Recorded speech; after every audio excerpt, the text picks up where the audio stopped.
Alrighty.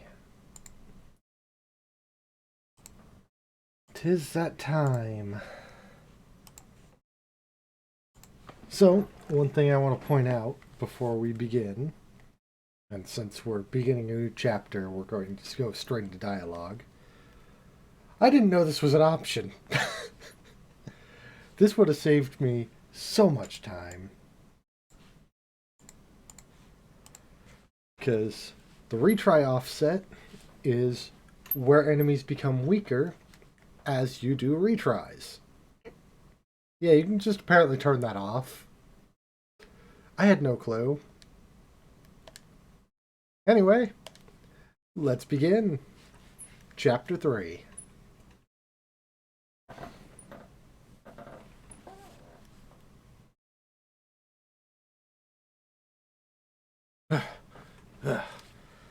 Stubborn bastard. Hey, hey, hey! How the heck is he carrying that big sword? You're not gonna get away from me. Ha! Damn, we can't shake him. We have no choice. Time to counterattack. I guess you're finally taking me seriously. Good. I was getting sick of playing tag with you fools. He's not going to give up until he's dead. What a stubborn idiot. Does he really think he can beat 2-to-1 odds? Haha, I think I already have. What? Every fight takes spirit. You lose that, you've lost everything. And I figured out exactly what kind of spirit you losers had when you took off with your tails between your legs. Silence, Gilder Dog. We can handle you. You're in for a painful death. Ugh! Damn it. We can't get caught now. Okay. How about you just surrender and give me your full confessions? Starting with who you are and what you're after. You needn't concern yourself about that. What? When did you get here? Commander! You came for us. You two are pitiful. You failed to report in as appointed, and this is why. We have no excuses. We've had a lot of interference. I get it. So you're the man in charge. Only of this particular scene. Allow me to apologize on behalf of my men. Could I persuade you to overlook this incident? Huh? Okay, repeat that. I said that I'd like for you to overlook this incident. We never had any intention of running afoul of the Bracer Guild. Don't make me laugh. You think I'm just going to look the other way and let you get away with what you did? Ah, well. I had thought it a generous offer, personally. Certainly a fairer price than death. Both of you, stand down. Return to the rendezvous point at once. Yes, sir. Thank you, Commander. Where do you think you're going? Son of a... Fine. The target may have changed, but as long as I have one. And you being the leader, I assume you've got better information to offer me than your underlings anyway. You think it will be that easy to make me talk? I sure as hell intend to find out.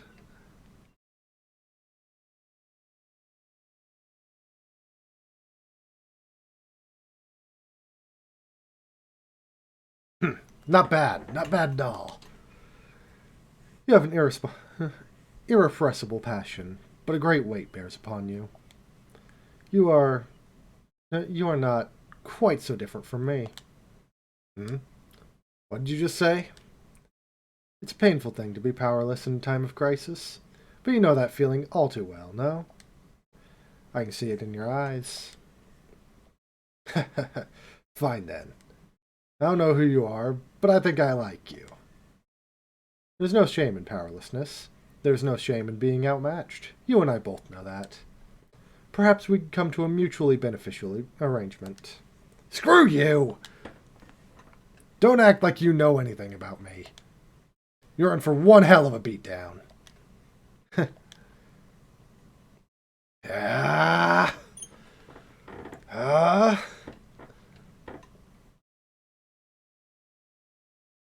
Ugh. I'll talk, no shock. But the guild's going to love interrogating you. What the?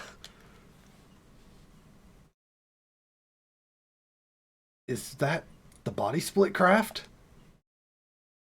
Agate sensed something faint from the dark forest beyond.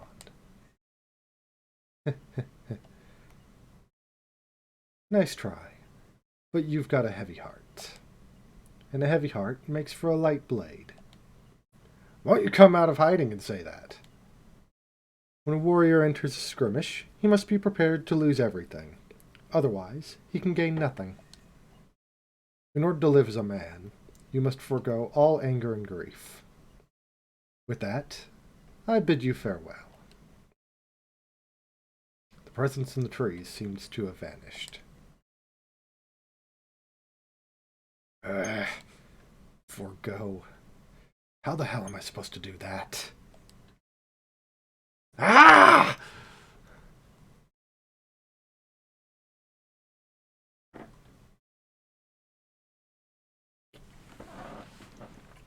Chapter 3, The Black Ornament.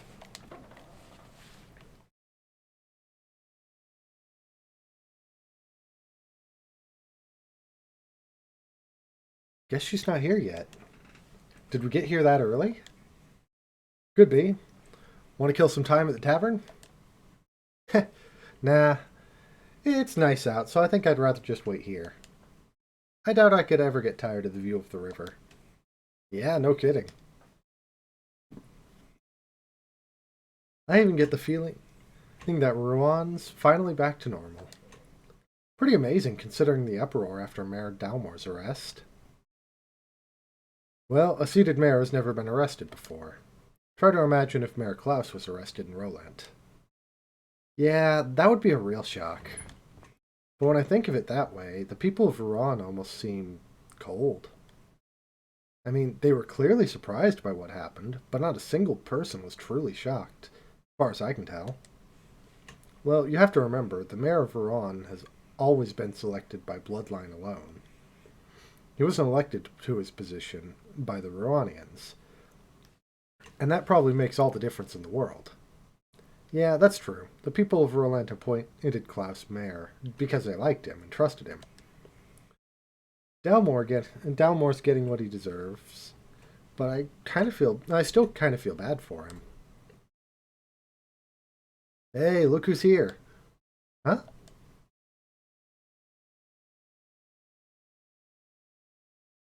Oh, see. Right? Estelle, Joshua. Hey. I'm sorry that I'm late. No problem. We just got here ourselves. Don't tell us that you ran all the way here. You really didn't need to rush. I couldn't let you two go. I couldn't let you two go without seeing you off. Thank you very much for contacting me. Chloe, I keep telling you don't have to thank us. You too, Sieg. Thanks for coming. Well then, shall we be off? Okay. We need to use the south exit to reach Zeiss, right? Yes, on the southern road is a checkpoint called Erletten. You can set out for Zeiss from there. Roger that. Okay, let's go. Of course, we're not actually going to follow Osig yet. We've got a couple of things we need to do in the meantime. First, O'Neill's shop. Because Liberal News, Volume 6, Issue 6. We'll go over all of those eventually. I think I'm probably going to wait till Chapter 4 to do that. So once we're in Grancel. And we also want to go to the Royal Academy. While we're here, I guess we'll say goodbye to Hans and what's the student council president's name? Why can't I remember it off the top of my head?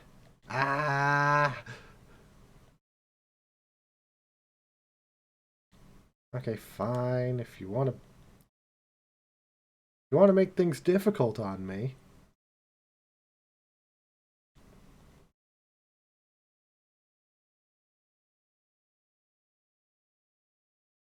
There we go. Also, it occurs to me, we don't have Haze or Eagle Eye equipped.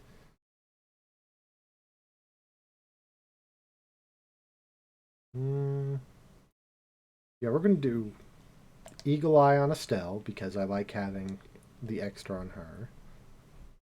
And rather than Mind, we'll put Haze on Joshua.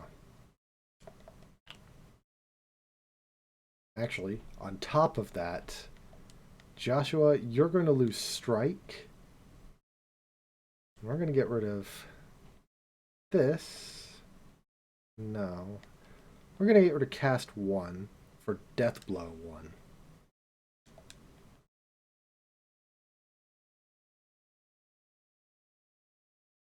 We can't equip Strike to Estelle because she's got Petrify, and I'm not going to get rid of Petrify. Oh, wait, actually.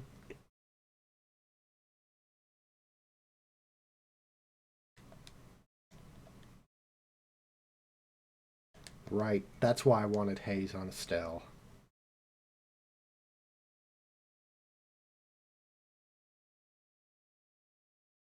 Then Eagle Eye here. There we go.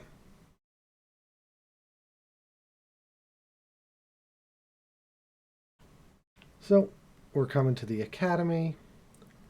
Going into the clubhouse.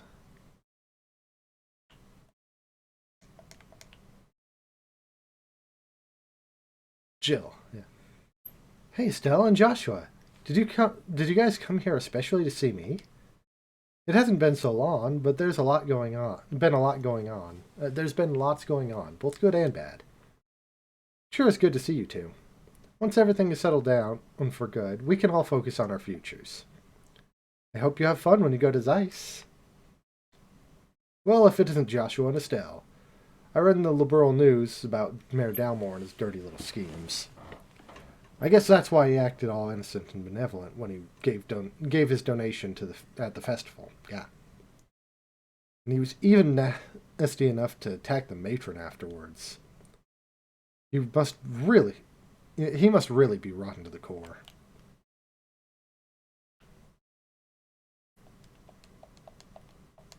I think it's the other one. Here we go. Cornelia, Chapter 6.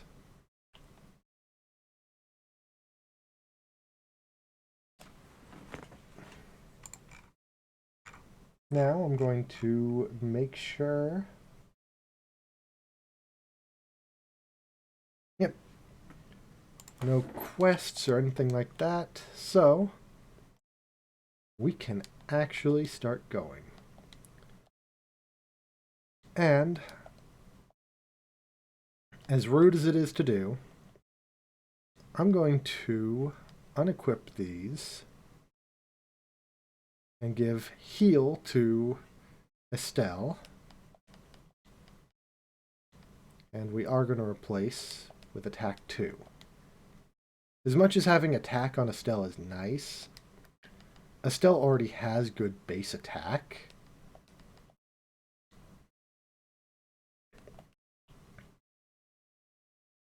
And having heal is going to give her tier, which will be nice to have just as a backup. And allow her to heal while out on the field. It's not the best setup, but... Actually, yeah, it's really not the best setup.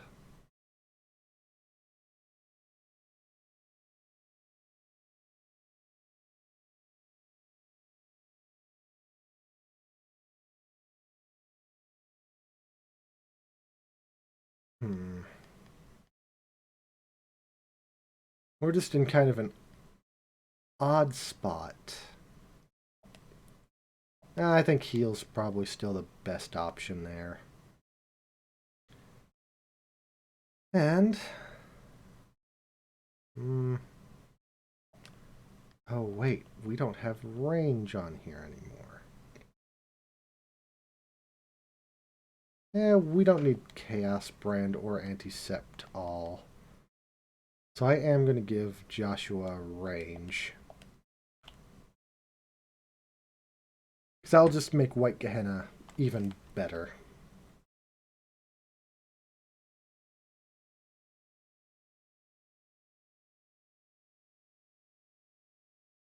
Beyond that, uh, my guide tells us that we want more money on us, but I think we'll make do.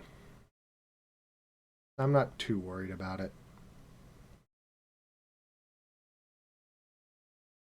So, off to Erletten.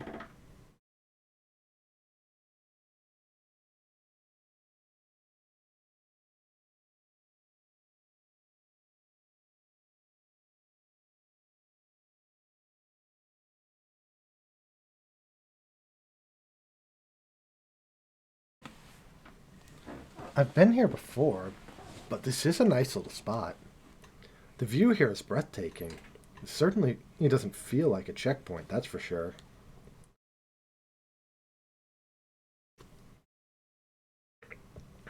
Actually, I hear that a lot of visitors come here to see the waterfall. Really?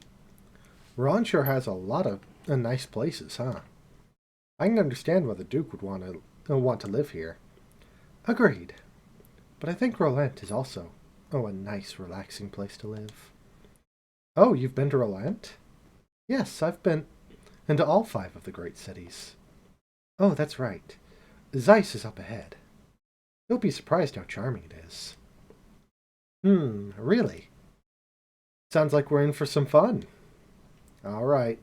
All right. Uh, why don't we get the paperwork started then? Okay.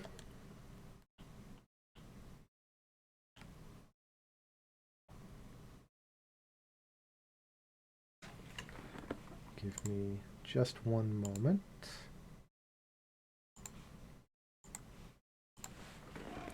Good afternoon. How may I be of assistance?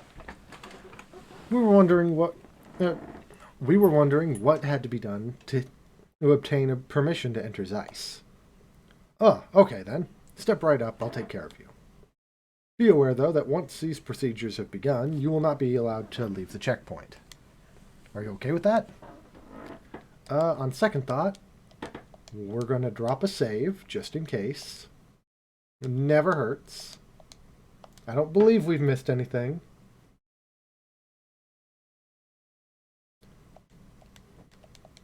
Okay, we've already read all this. Same thing.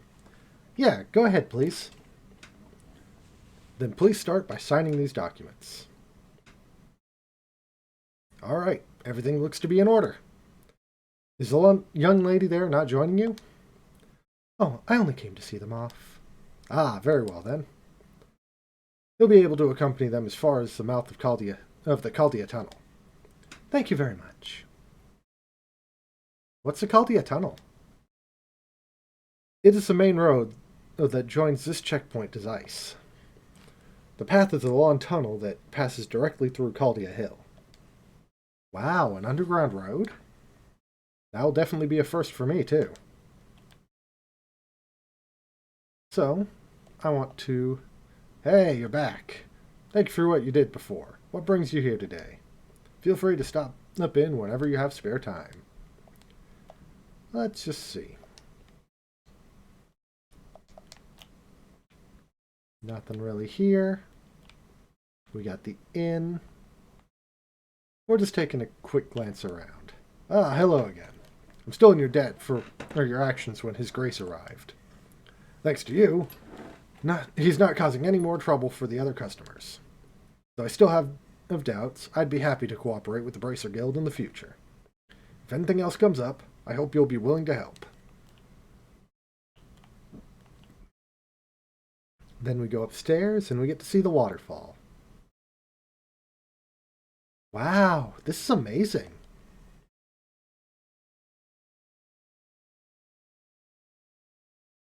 Huh. So the waterfall comes from a man-made river.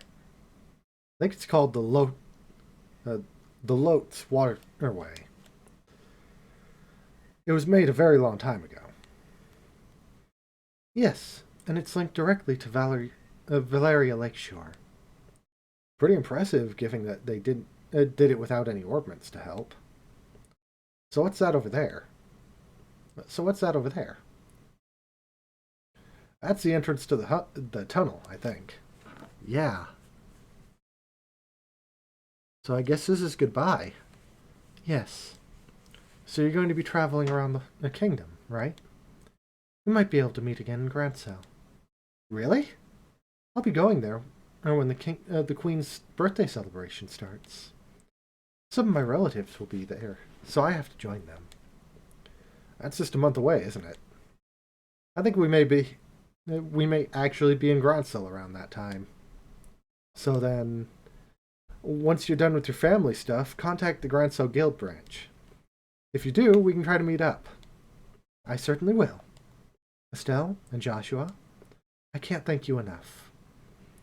I won't ever forget everything that you've done for me. Oh, come on, don't be so formal. We're in your debt as well, for many reasons. I'd say we're pretty even. What a thing to say.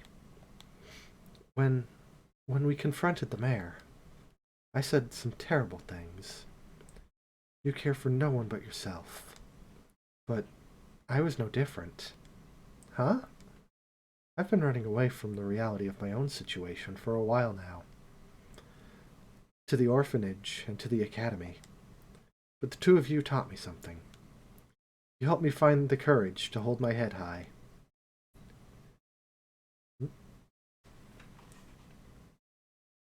Hold on.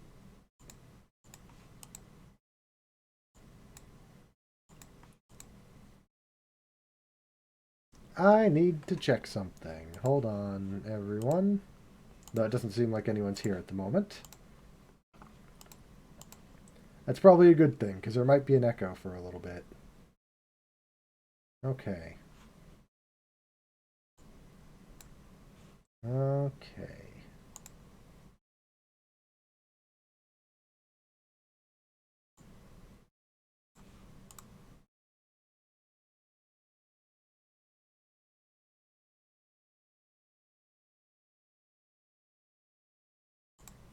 Yep, it's absolutely not picking up. Okay.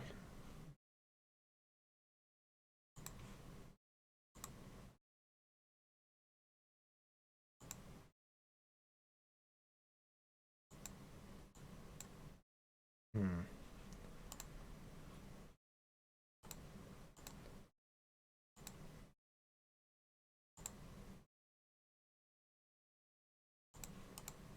There we go. And find in the strength to protect what matters. Because of you, I know how to be brave. I don't really get it, but if we were able to help you, I'm happy. Oh. Uh, cheer up, okay? We'll see each other again in Grancel. Yes, absolutely. Right? And maybe we'll get to see Seek there too, right? That was a joke. I mean, Gruncel's pretty far away. I don't think those wings would hold. Besides, your home is here. Alright. Seek isn't just any bird, you know. I think he'll be there. I'm sure. Seek's just full of surprises, isn't he? Well then, shall we be off? Yeah. Hey, good luck to both of you on your journey. And I'll be praying for you to find your father. Thank you. No, thank you. You two take care.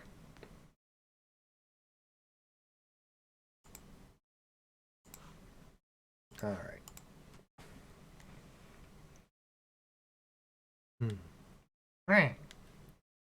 Yes, I think so too.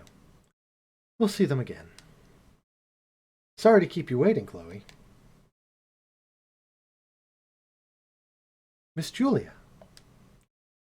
You're done with your duties at Leyston Fortress? Yes. It took longer than I had anticipated. Pardon my rudeness, but I've come to get your report on the incident. Thank you for your Thank you for your service. Hey now. No, hey now. Settle down, Sieg. Have you been fulfilling your duty as an escort?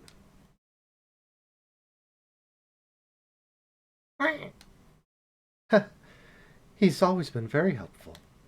Isn't that right, Sieg? He's certainly chipper. The Arsail has stopped at the end of the highway. You're to report in there. Understood. I'll be leaving school for a while.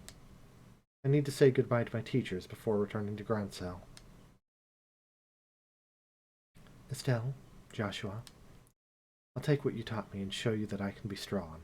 Stronger than even you two. I'll do everything in my power to see to that.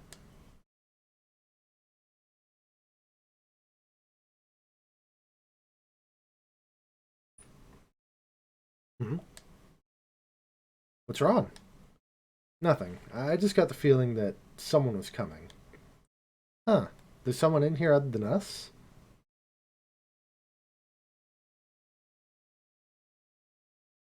Guess not. Yeah. Sorry. Must have imagined it. Oh, I get it. I think you've got a little crush on Chloe. Huh? What makes you say that? Oh, don't be shy. I know I can read you like a... You know I can read you like a book. It's not unreasonable, after all. You did, kiss her during the play. What if she asked you to come back? You'd say yes, right? I guess you didn't notice then. Huh? Notice what? The last scene. That was just for show, you know. It was staged, just so it would look like a real kiss for the audience. What? You really can be clueless sometimes. It was written right there in the script notes. Oh, I see. Note to self, do not insert foot into mouth. But why do I feel so relieved? Estelle? You okay? I'm fine. Come on. Zyso waits. I love this song. Alright. And we'll fight each of the enemies here. Because that's just something we do. Nope. Look, we don't even have to try. He killed himself for us.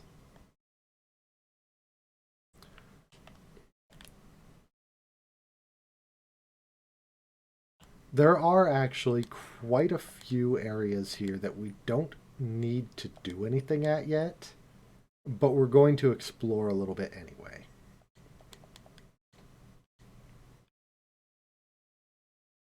We're not going to explore all of it, because there's a lot that we're going to be coming back for. In fact, we're going to be taking a trek all the way back to Erletten at one point. That is one of the books that I remember. Because I want to say that's Carnelia Volume 8. The chest is empty. Because you removed the contents, you looter!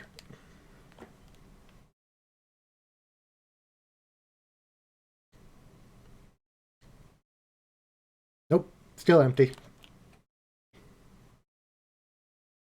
Oh yeah, I think it's the second chapter. So the second game that the best of the chest dialogue happens. Trails in the chest. Which is all completely out of order. And I've thought about just piecing it all together before. Just because. It's like a 14-part little narrative that they made up.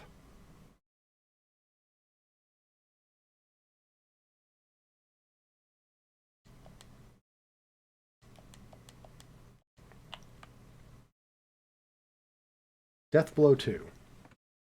Reduced to searching empty chests. That's really sad.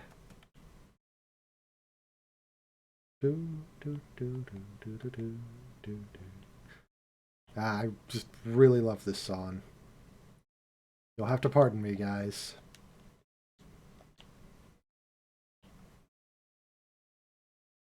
Ooh, boy. Okay. We're just going to do an Earth Guard.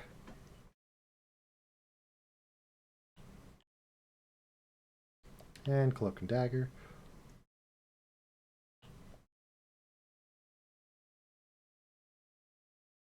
It occurs to me.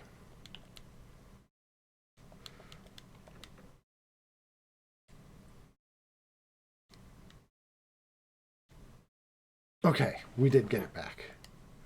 Good, good. I was worried. I was pretty sure it gave it back to us. But on the off chance that it didn't, I was...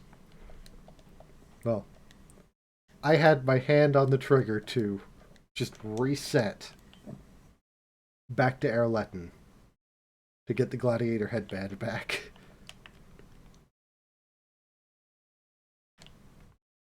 Wait, was it not in this one?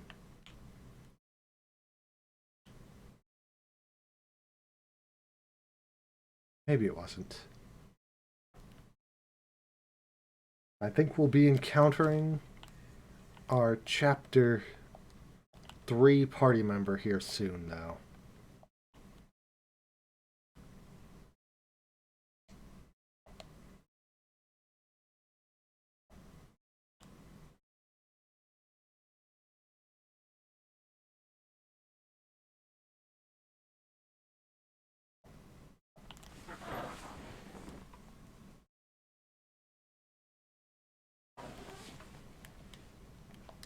Now we'll do a hurricane, just take them both out at once.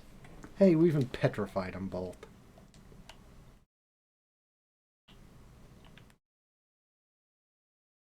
And look at that, free healing.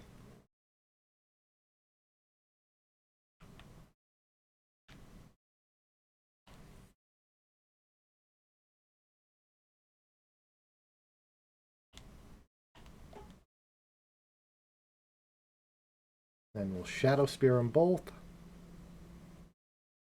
Hey, there we go.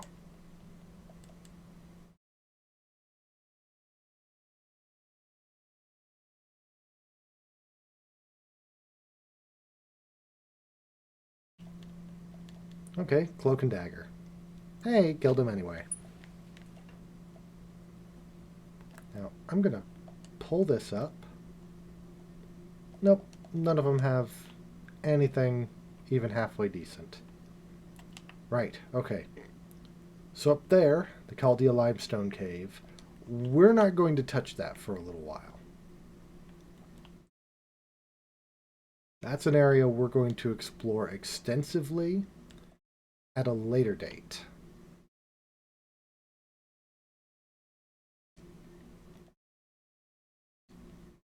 We'll do a hurricane right over here. Try to petrify. Nope.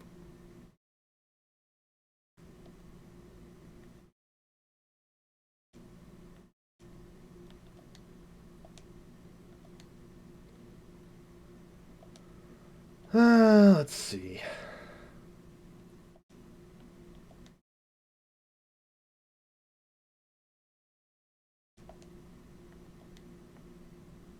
You know what?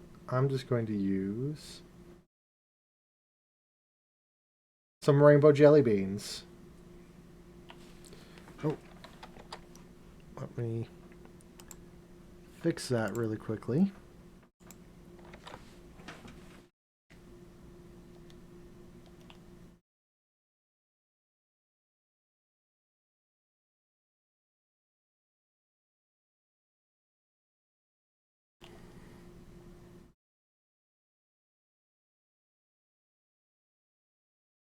That was my own fault.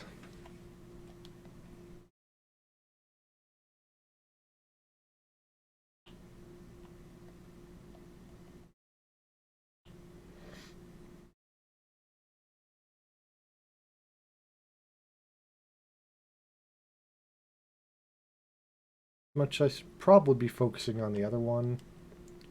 I'm not going to worry about that right now.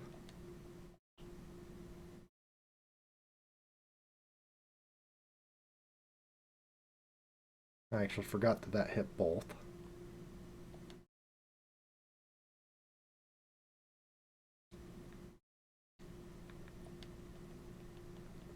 Then we'll come over to here. And just because I don't want to deal with any more, we'll use our S-Craft.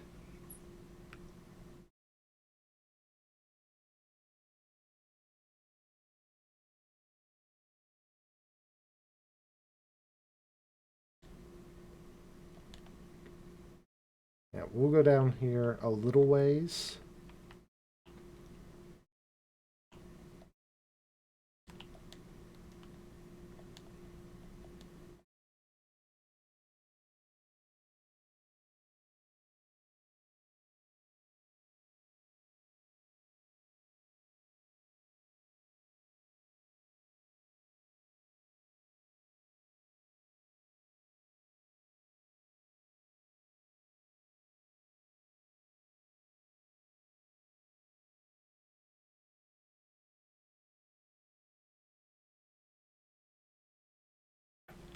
Yeah, even the guide says to avoid the Chaldia limestone cave.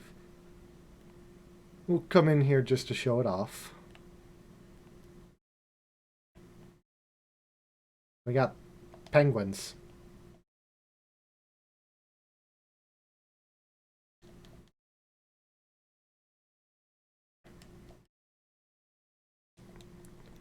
And we'll save. I'm willing to fight one penguin. Just to show them off. Technically, there's like 5 varieties of them. This is just the blue variety. But they've got many, many colors. And as you see, they're pretty beefy.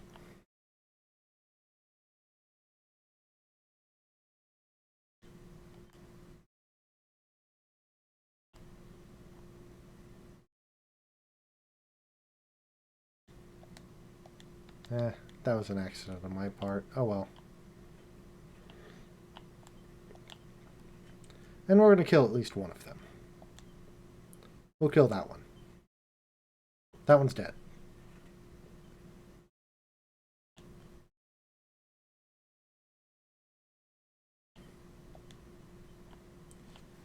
And Death Blow came in handy. You know what? We might actually do some more grinding in here. Because we're actually able to get some pretty good quartz off these guys.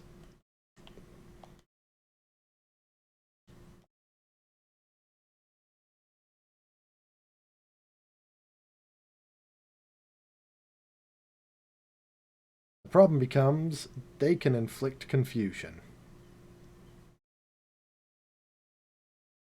If we die, I'm not too worried about it.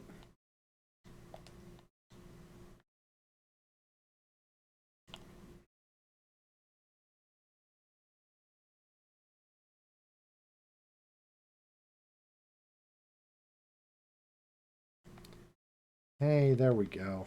Okay. We're going to Cloak and Dagger. It's paralyzed with fear. Good. Hey, there we go.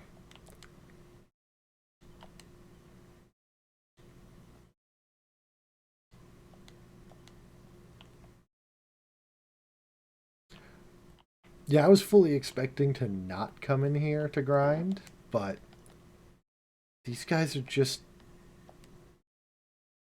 not as hard as I thought they'd be. Granted, they're not easy by any degree, but we've been getting lucky with Death Blow. So the yellow ones can drop Rainbow Trout, pink ones can drop Tiger Rockfish, and the blue ones can drop Mute.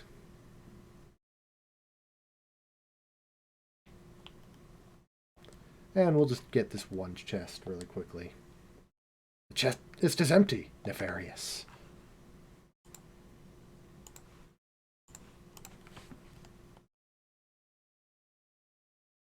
And we'll go back. Nope. Mini penguins.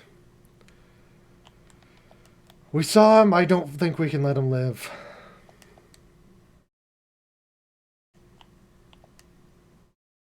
We had to kill the babies. We killed so many of the adults. It just felt right. The baby penguins can drop savory pinions or tiger rockfish. So, nothing especially we need. I was hoping to get a mute for free. Meh. Not doing so doesn't hurt us. What's this?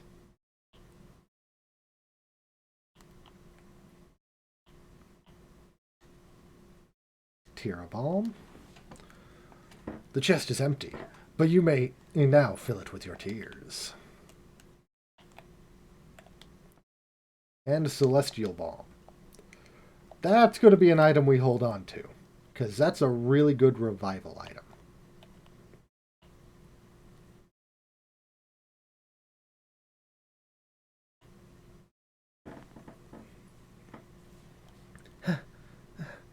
I've got to hurry. Huh? Someone's coming this way. Oh. Good afternoon. Where's the fire? Good afternoon. Are you taking this road too? Well, yeah. Have you seen any lights that weren't working? The lights along the tunnel wall, I mean.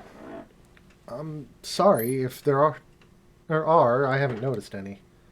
All the lights we passed were still on, but we did pass one that was flickering. There's two between it and...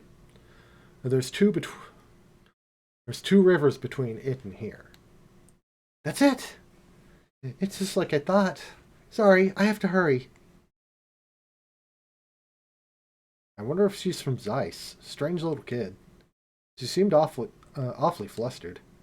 Now I'm kind of worried. Hey, you want to follow her? You want to try following her? You read my mind. I don't like the idea of a little girl wandering around here by herself. We should catch up to her, and stick close. Okay, come on, let's hurry.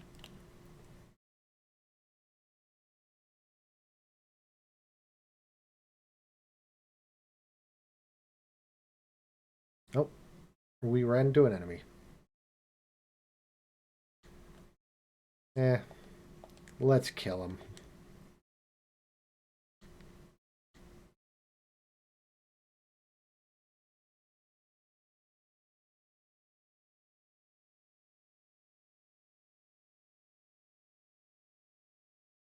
Of course you miss, Estelle. You had one job.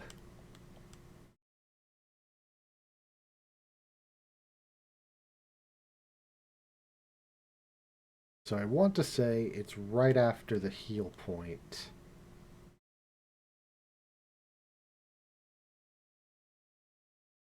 Nope. It's right after this.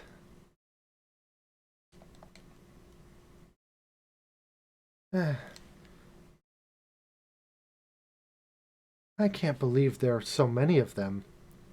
It's going to break. Oh, no, it's going to break at this rate. Maybe this... Bearing set. Angle of elevation, 20 degrees. Orbital compression at 30%. Go! If you come any closer, then I won't miss next time. I mean it.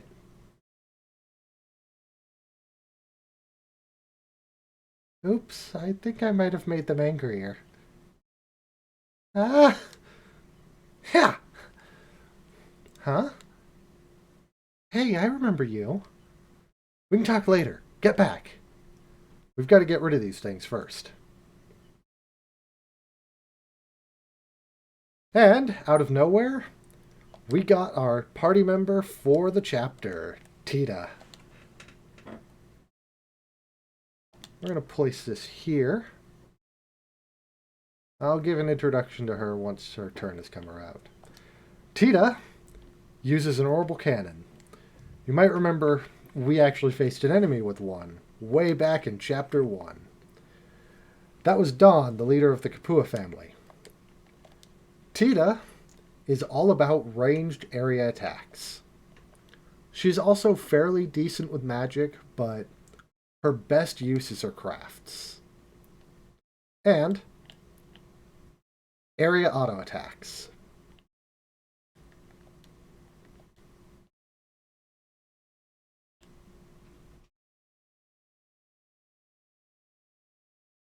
And with one fell blow, we took out all four at once. She also starts significantly weaker than us, but she's like 10. I think the fact that she's that powerful is actually a testament to how strong she becomes. That was scary. Thank you very much. I thought I was a goner for sure. Well, the important thing is that you're safe. But you really should be more careful. Stirring up monsters is a surefire way to get yourself eaten. But if I'd left them alone, they probably would have broken that light. Speaking of which, why would those things go after the light anyway? The lights anyway. Don't they do the same thing when the highway lights are switched out?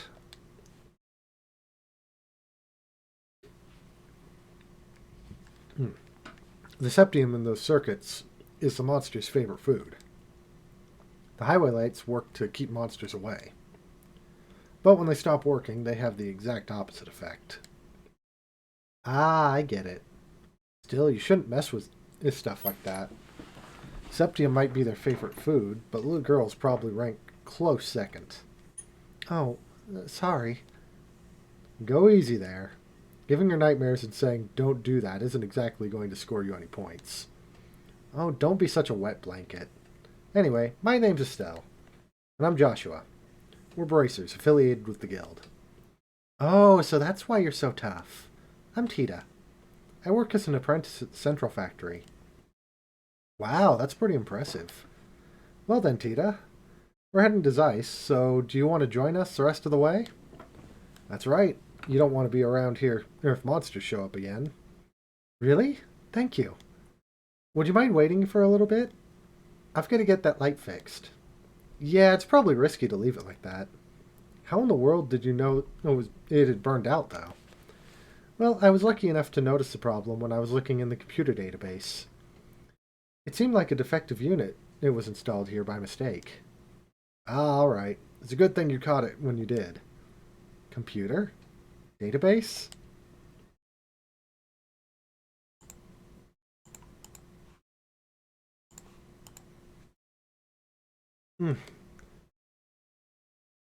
Okay, that should do it. Sorry it took so long. Wow, color me impressed. Well, if she's an apprentice at the Central Factory, she has to be good. Well, I didn't do anything special. I just fixed the quartz connection and adjusted the orbital pressure. Well, it sure does sound special. It's not that big of a deal. Okay, how to explain this? Each orbit has a quartz circuit inside, and if that isn't properly connected, the orbital energy inside the unit will have nowhere to go. As a result, the orbit won't be able to function properly. This happens sometimes with the highway lights, which means their ability to give out light. They can ward off monsters is compromised, so stop! Maybe you should save your explanation for after we get on the road. I mean, if we stand around here too long, the monsters, you know. Yeah, I guess so. I was just warming up, too. Phew. Why don't we set out for Zeiss, then? Okay. Yes, sir.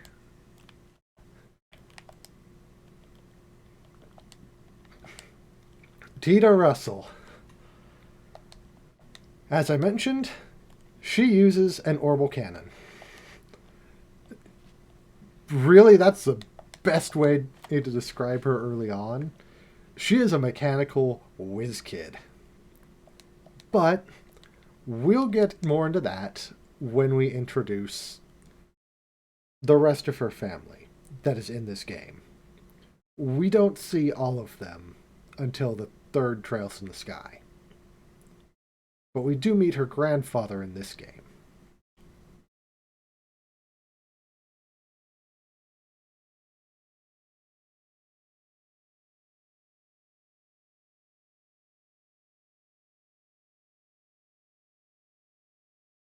And here we go. Oh.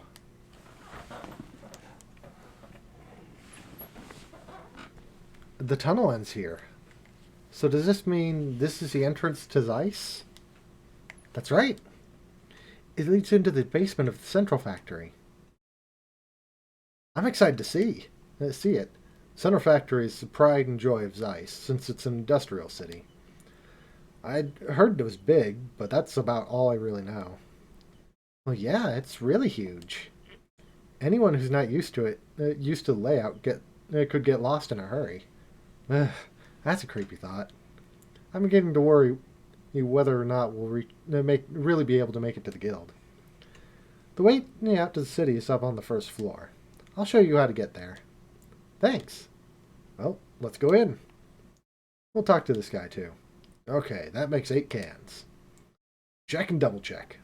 Let's check in on the factory. Got all sorts of equipment coming into Zeiss through the tunnels.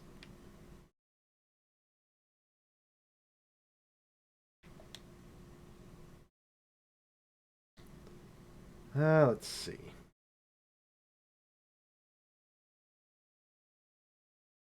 Okay, what's this room? This is the elevator. It can take us from the basement to the roof. Can't say I've ever seen one of these outside of the mines. And this one seems super high tech. Well, this is Zeiss. And since this is a central factory, I'm sure they have quite a few of these. They have more than one? It's the latest model, too. Maximum weight and capacity, 50 Torum. You can handle even heavy industrial equipment with no problem. I don't entirely get it, but it sure sounds impressive.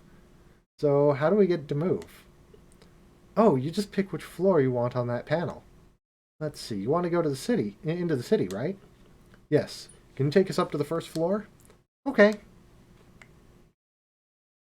Whoa.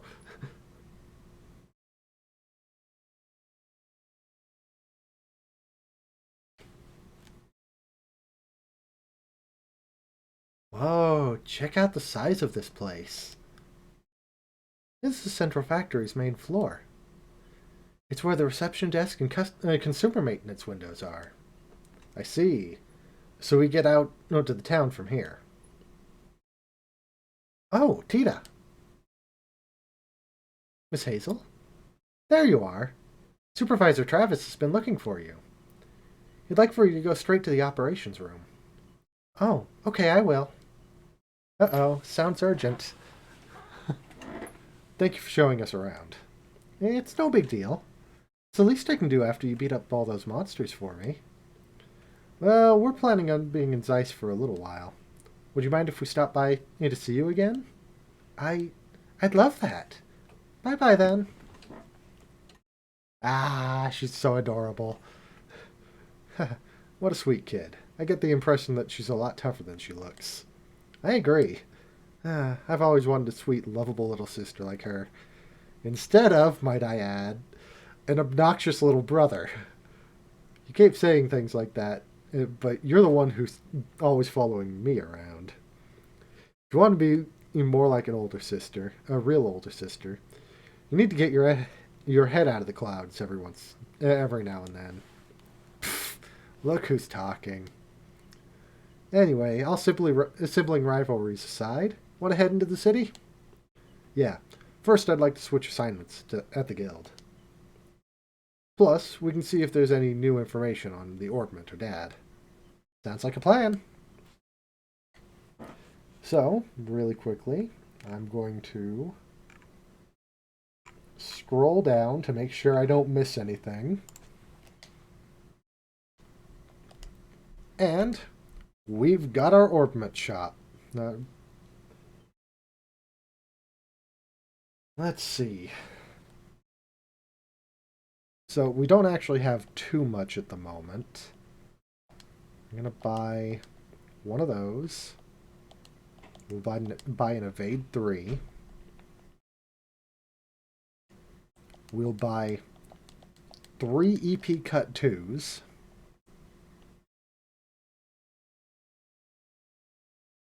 An HP 3.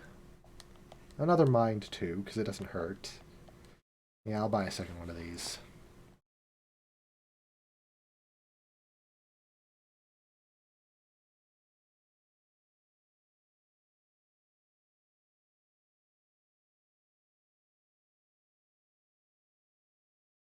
And we'll buy 1 EP3. And let's switch some stuff out.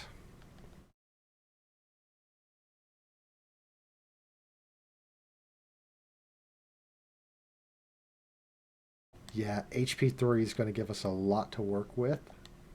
Evade 3. I believe, yes, that gives us Aerostorm, which is just bigger aerial.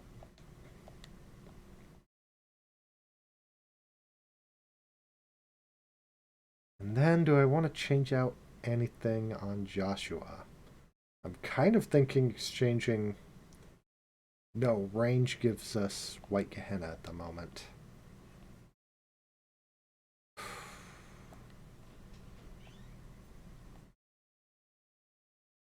know what?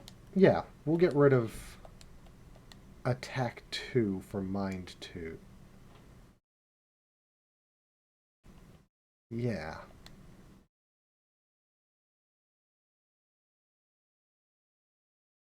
And we'll get rid of that. Yeah, that gives us all of the main elements on Estelle.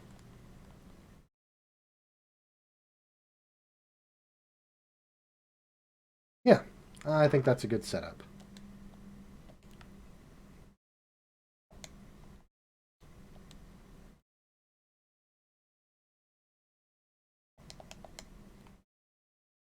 And here we go. We'll go to the shop. Nothing we don't already have. This person sells bear claws and fresh herbs, which, again, nothing we don't already have. Over here is the landing port. We won't have to come here often, so I'm just showing it off. It's pretty massive.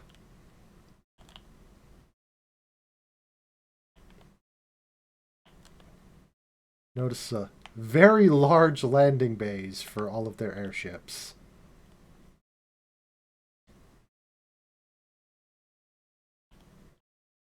Wait a second. Antoine. Wasn't... No, that's actually the cat that's supposed to be here. Okay. I was thinking she's important. I was thinking, hey, isn't that the cat from the first chapter? No. I was misremembering that. Whoa, what's this? Yeah, it's such a large and industrious city. They have an escalator for the city itself. Some kind of moving staircase. It is a really long climb, so I guess it would be tough without it. Yeah, but to have the whole thing moving underneath you. This place has been full of surprises ever since we got here. No kidding.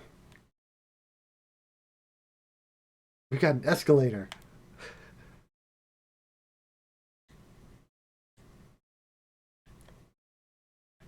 Now, from here, we've got the Bracer Guild, shops, the church, and the inn.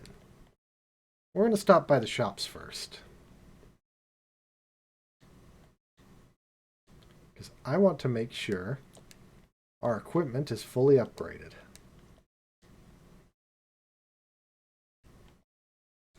Yeah, we're definitely lacking on funds, but now that I know I have all of the equipment things,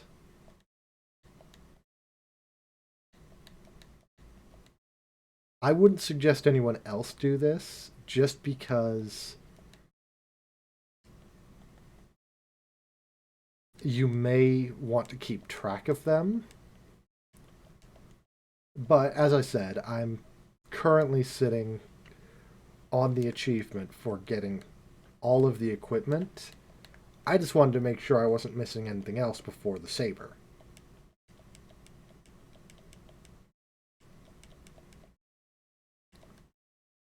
So this will also give us plenty more to spend. You know, if I don't keep messing up my inputs.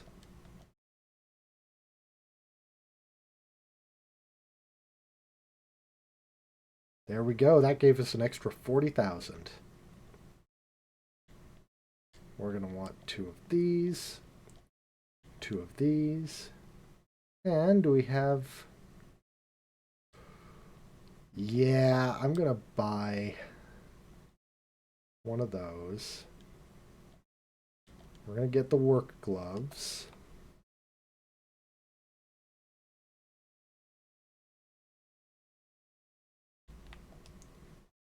And let's change out of our equipment, because otherwise I will forget. So, just to point this out, we get a lot of defense for upgrading to the metal jacket, but we lose some arts defense. It's still better than losing the 25 extra we get, but it's worth noting that. Let's see.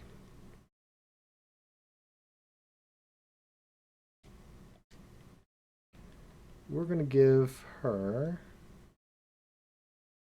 the T-anklet. I actually forgot we had the T-anklet as well.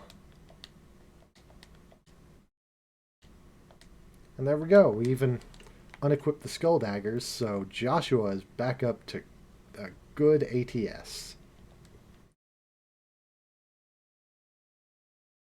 So, there's our equipment. Let's go over to the bar.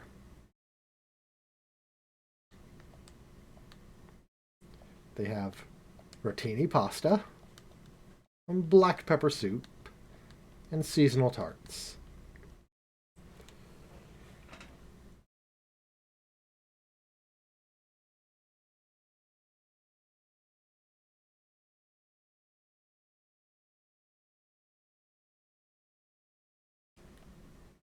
Oh, the game also says to grab something else from me. The guide says to grab something else from here. Ah, the work jumpsuit. So, this might be me misremembering, but it was. Okay. Never mind that. We'll still keep the work helmet on.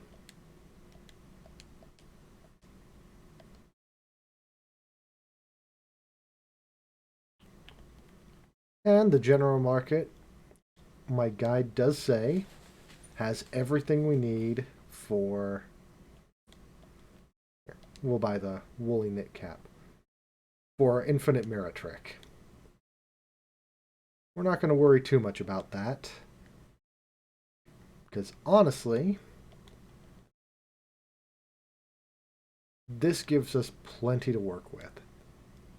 I don't recommend you do this often, but I usually just round out to the nearest 1,000 on my Sepith. Now, most of these places don't matter to us. This place will. But let's drop a save down. I'm going to check something really quickly.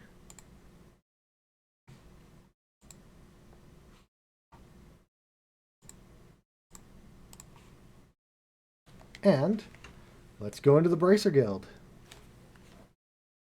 Hi there. Pardon us.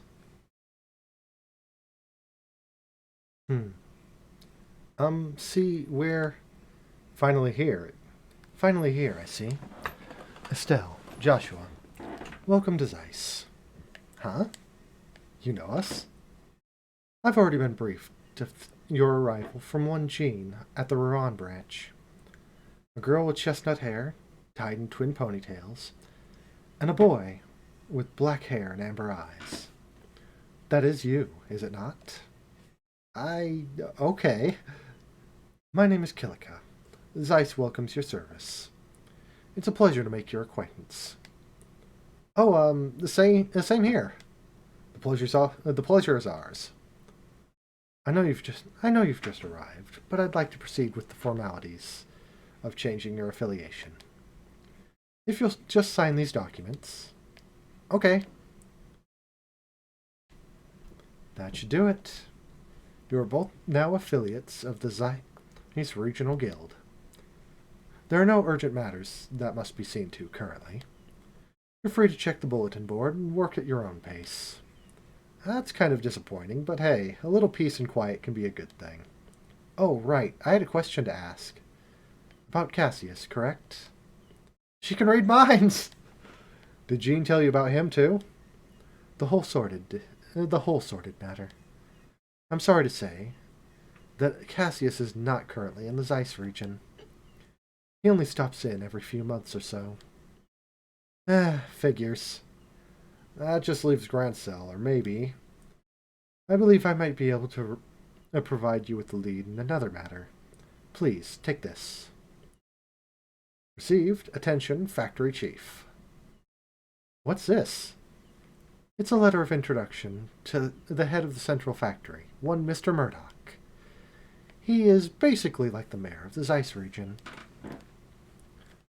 Is this in regards to the matter of the Black Ornament? The stories of the mayor's residence painted as a very mysterious item. I'd suggest that you consult with the factory chief and see what he has to say. Wow, you've really planned this all out. You've really got this planned out. Do you have some kind of superpower, Kilika?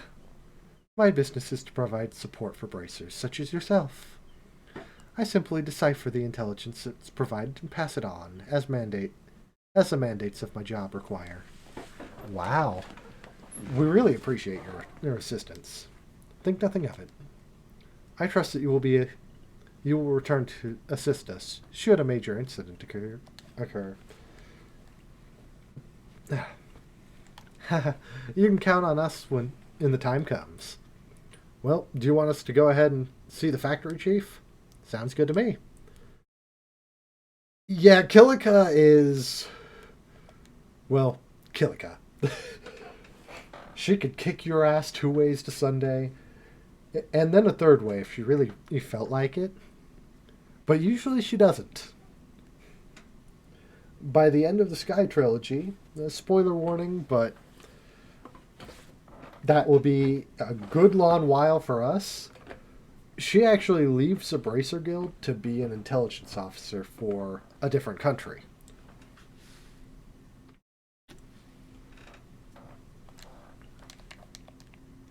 So, we're going to do these first. We'll do our Trot Plains monster first.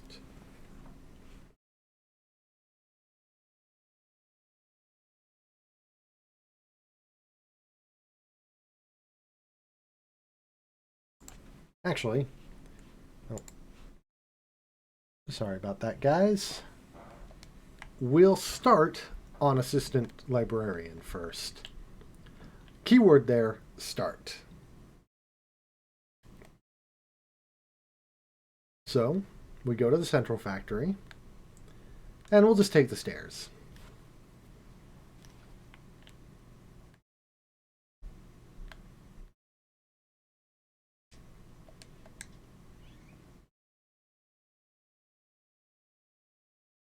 We need to go to the archives, so right here, and talk to this lady. Excuse me. We saw your request on the bulletin board. Oh my, you're here already. I only just put in the request a little while ago. Heh. Well, we had to come just in case. We We had just come in to change assignments, so we were ready for work. Well, shall we get started then? That's fine. This is about hiring the temp librarian, right? Yes, that's right. It's turned out to be much more of an ordeal than expected. What kind of ordeal? I'll explain that in a moment. Beforehand, though, I have a matter that I would like you to help settle. Consider it a favor, if you will. What kind of matter are you referring to? The archives loaned out some books to various central factory departments. Sometimes they keep them past the due date and don't pay the fees. First, I'd like you to get our books back. What? That's simple. Where do we need to go? Let's see. They should be in the 3rd floor design room, in the 4th floor lab and clinic. Is that everything? Yes. Okay. So, that's not where they're going to be. But let's just clear the air right now. 3rd floor design room. We're going to go talk to these people. Okay, it is the person over here. Oh, nope. Or wait, are they here and there's just more books after this? No. Is something the matter? This is a factory clinic. We're equipped for dealing with conventional illness, too, so don't hesitate to come in. Ah, there's the book. Kitty Talk for Dummies.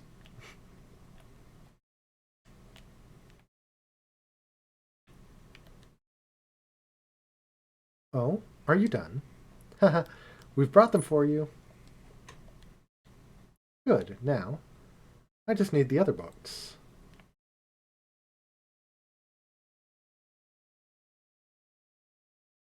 Oh, wait. The clinic and the lab. There was 3. My bad, guys. We're just gonna grab a tomato from here.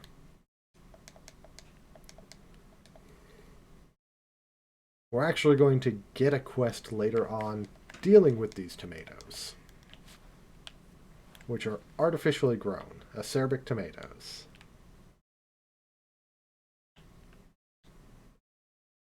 Oh, are you done? We brought them for you. Good, now. We have all the books again. I thank you for your assistance.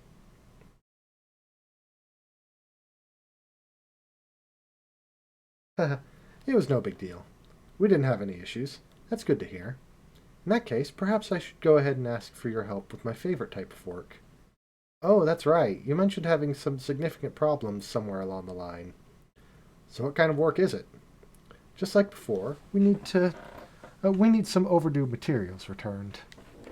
The book in question is The Airbay Woodpecker. We'll make note of that. Right, Airbay Woodpecker. So it's a book on birds, right? So do you have any clues for us? Yes, as a matter of fact. Take a look at this.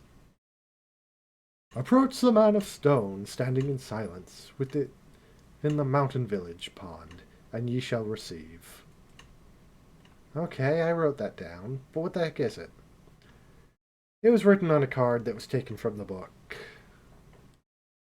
I imagine it's some kind of hint as to its whereabouts. A hint of bad poetry, maybe.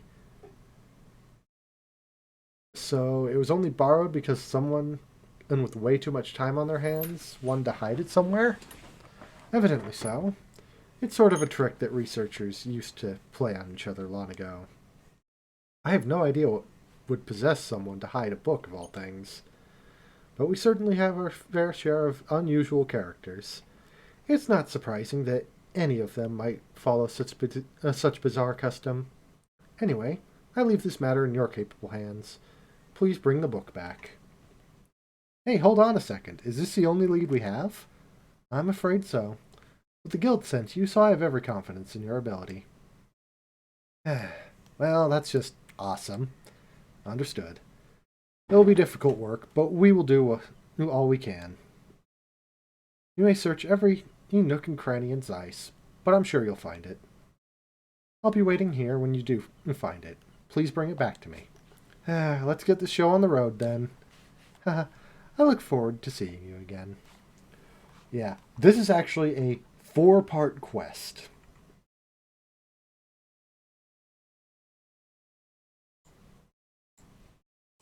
And this one is going to take us outside of Zeiss. Or at least outside of the city, Zeiss. So we want to go directly south. And that will take us to Trap Plains Road. Hey look, creepy sheep.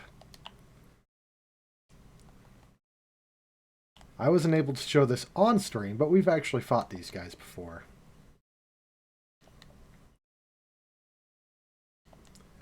This was the quest that I missed back in Chapter 1. Now that was from the quest that I missed initially back in Chapter 1.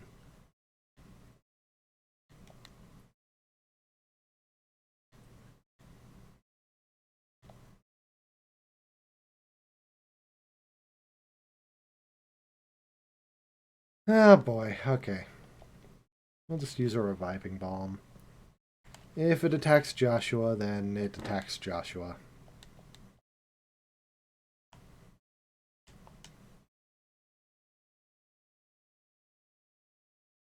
And why not? We'll make some food. We'll just heal up with food items. That way we don't have to navigate all our menus.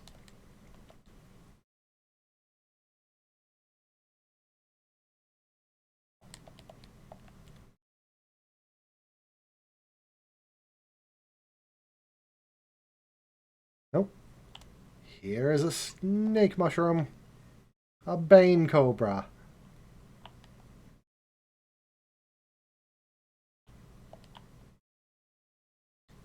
We'll actually hit it with an arrow storm, just to show off arrow storm.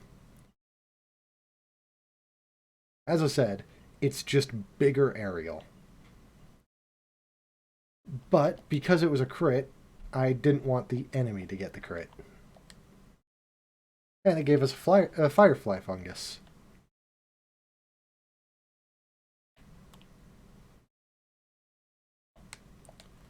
So, from here, we're going to explore around here. Trats Plain does have a lot of chests for us.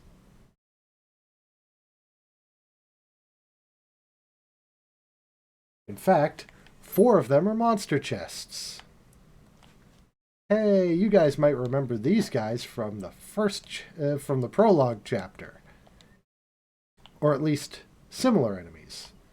We had the crop munchers. These are grasshoppers.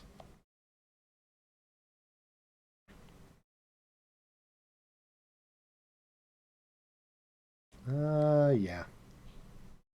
Hey, there we go. I'm okay with that.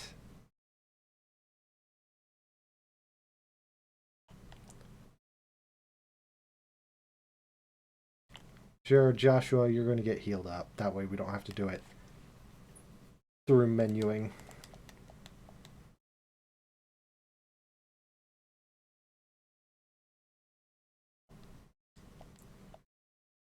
It wouldn't be empty if you hadn't looted it, now would it? Hadn't already looted it, now would it?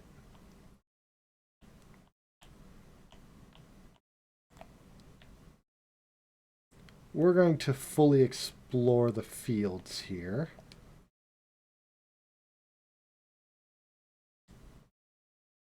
And look, a chest with creepy shape.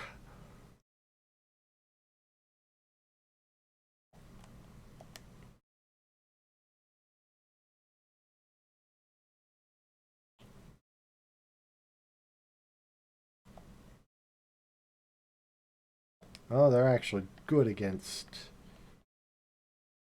wind. That's not fun.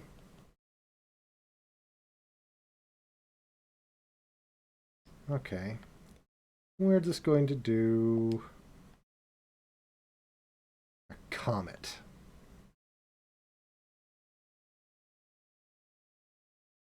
There we go. We'll hit the one in the back. Meanwhile, the rest of them are going to just come marching on in. And we're going to struggle a little bit. Yeah. This one is a bit of a problem.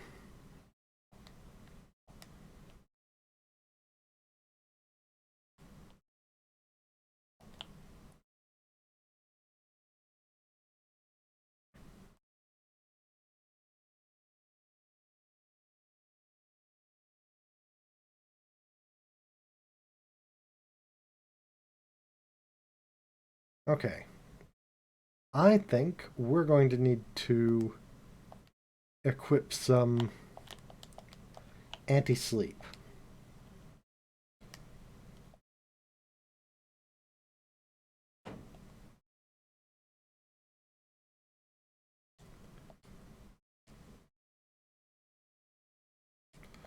We don't have two of them, do we?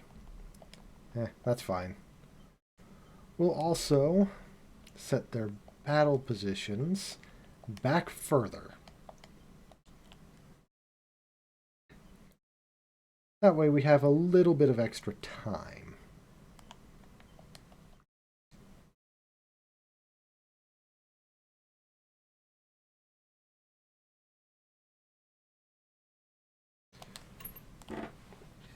Yeah, that one in the corner there isn't going to be moving anytime soon.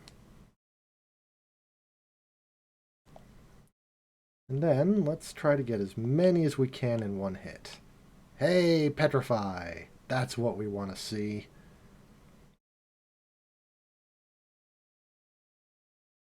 Kind of wish we had gotten a little bit more there. Okay. So I don't know if White Gehenna is going to do enough for us.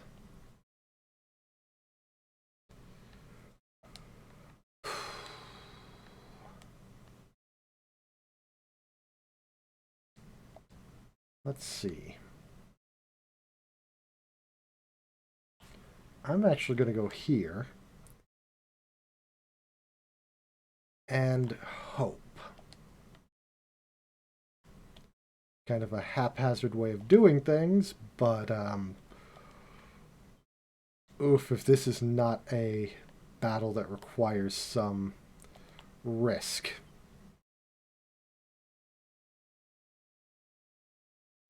We might also just want to wait on this one.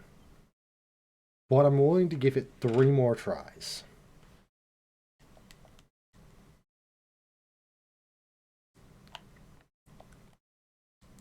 Yeah, I feel like we have to begin with White Gehenna.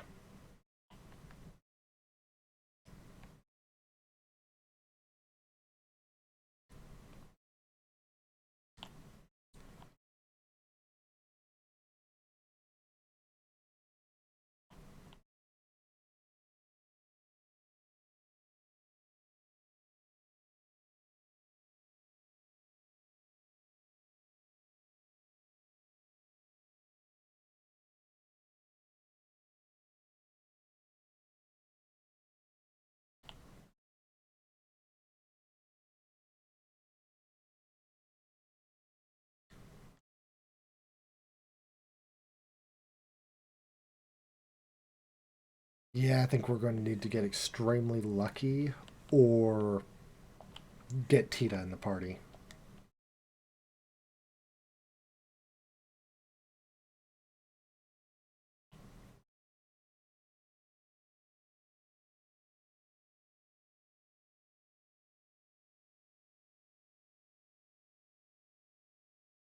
Yeah, we just need Tita. So, we're going to flee. That one's not going to work.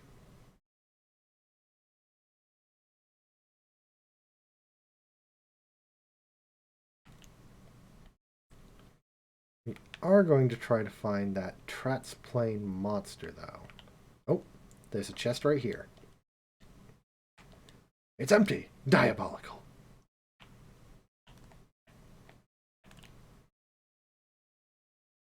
I think the monster is in the first area, so we'll get that on the way back. Yeah, we'll get that on the way back. For now, we have Elmo Village. We'll go to Autumn Souvenirs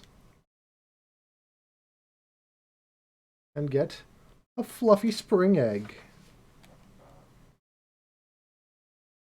Nothing else here, but I think I'm going to buy 12 Tira Balms.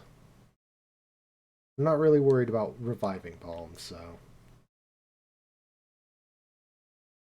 Elmo Village is a little hot springs village.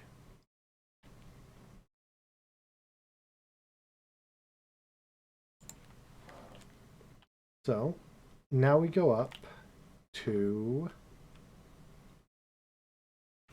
here we go. The Maple Leaf Inn.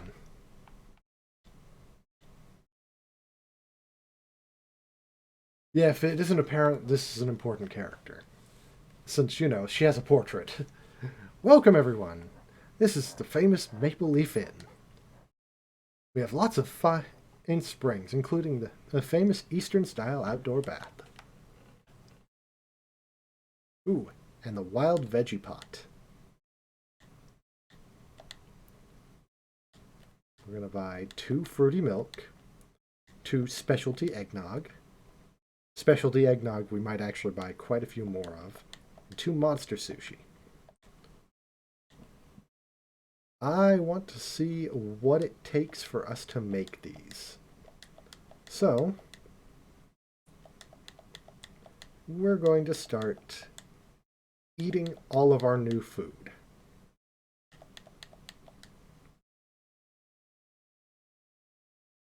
Oh yes, seasonal tart was a new one.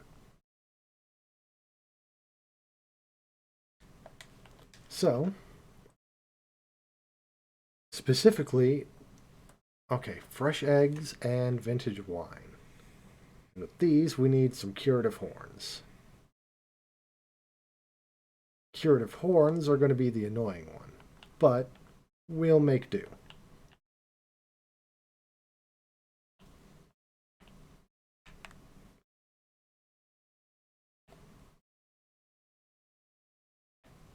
So I want to say it's down here somewhere. Yep. The Airbay woodpecker.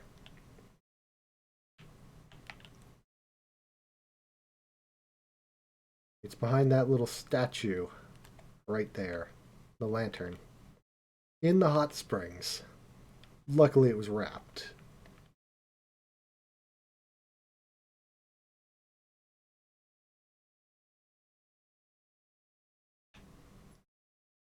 Okay.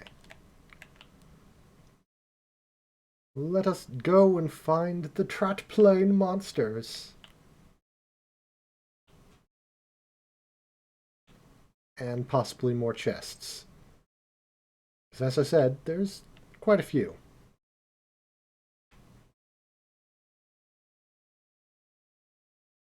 You have found the missing link. Yeah. But you notice, this is a trap path goes to the Carnelia Tower, Wolf Fort, and Wolf Fort leads to Calvard. To the north, from Hawken Gate, goes to Erebonia. Currently in the west, we don't have any games that take us into Calvard. In fact, the Calvard saga just began, I think last year's when Kuro came out, in Japan. The first of the series is labeled Kuro no Kiseki. I want to say they're going to call that Trails to Black.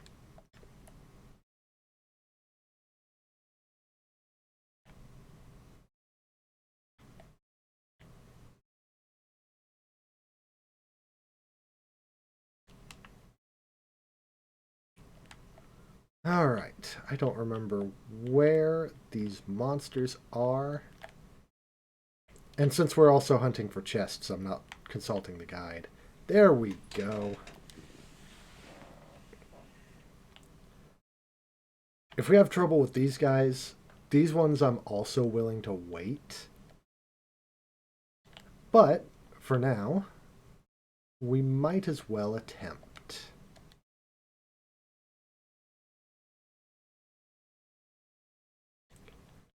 Because it can't really hurt, can it? They do hit like a truck, though.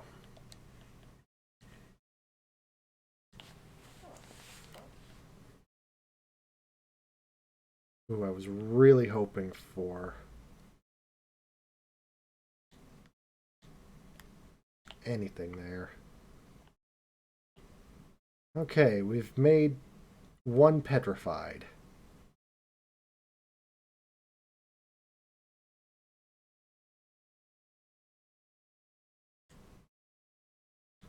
We can do this.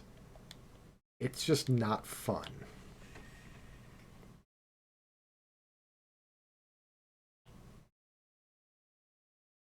Yeah, we can absolutely beat these guys.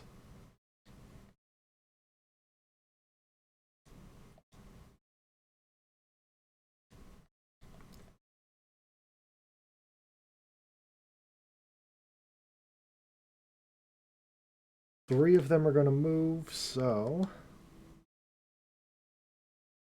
let's go on up here and try to petrify.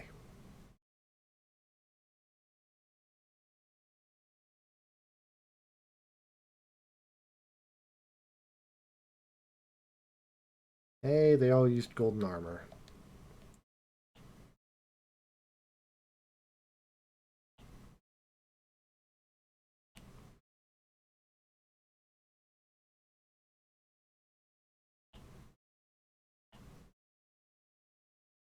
Okay, we petrified two of them. And because Estelle is likely going to go down, or maybe not. I thought she was a shoo-in to go down right then and there. There's what I expected. We'll use an Azalea Rose to bring her back up, because these guys only deal like 400. And Cloak and Dagger on this guy.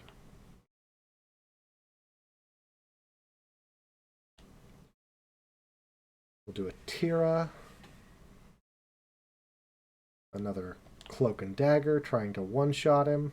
Oh, he resists one shot, okay.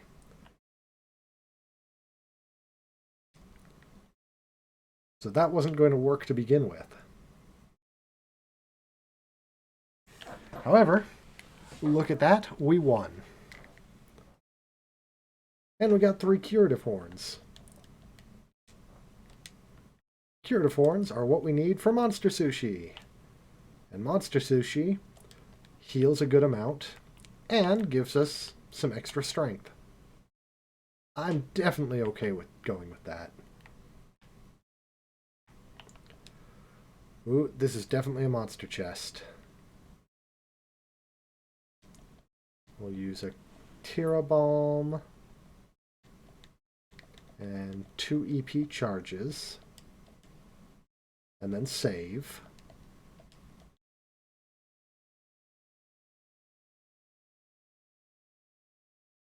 Oh, these guys can inflict blind.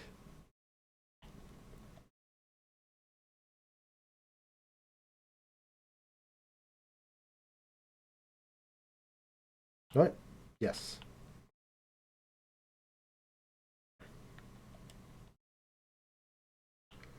We're just trying to hit as many as we can with as much as we can.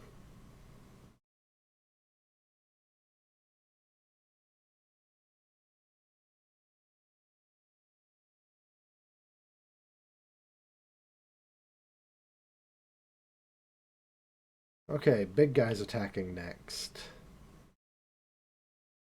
Really? Okay, this is going to be another tough one. I think I think we're going to wait on the monster chests until we get Tita.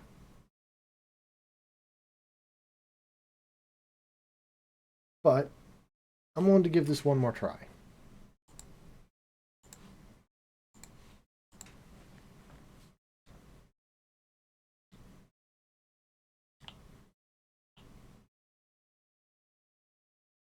Because we definitely saw that we can get one-hit KO on the big guy.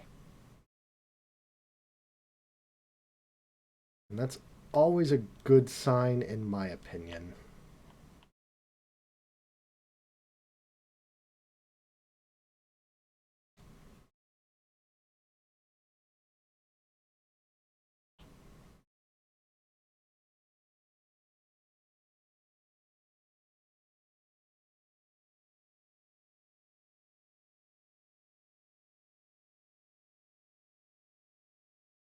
And we'll just keep using Flicker to try to keep the big guy from actually attacking us too much.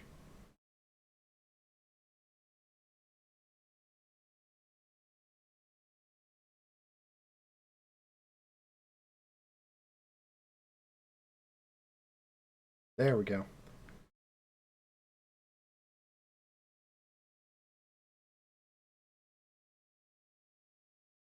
Hurricane. This should take out the big guy. It didn't. However, it petrified him, so the fact that it didn't matter.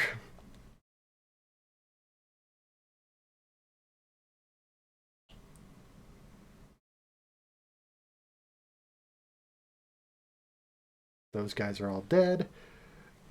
Yeah, no, this one just worked.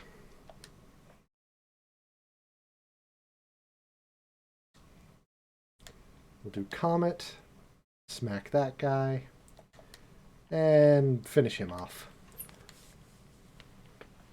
Okay. I'm not complaining.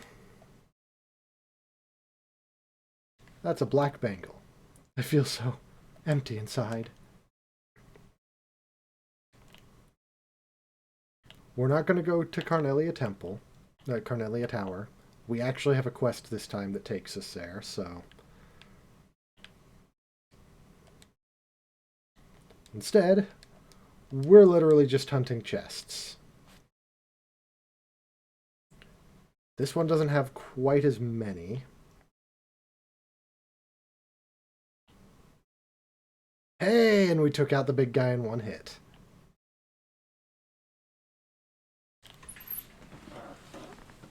This one is going to go easy.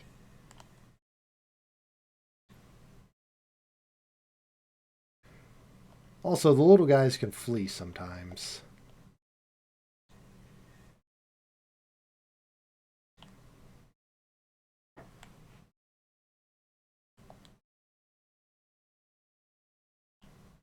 We'll go over here. Smack, smack, smack. Hey, both of them are petrified. Man, that's actually kind of rude. They literally can't do anything about this.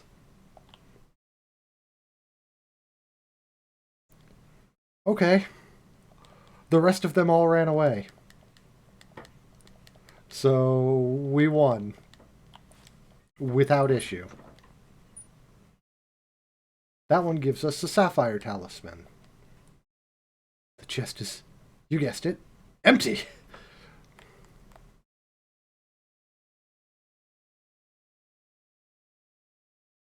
I want to say that's all that's in this little area. Yes. Yes.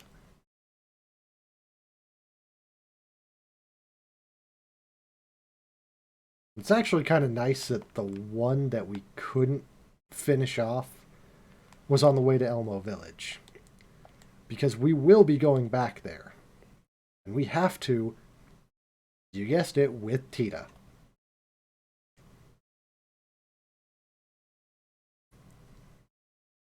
Really? Why can't you just hit Estelle? She can live one hit.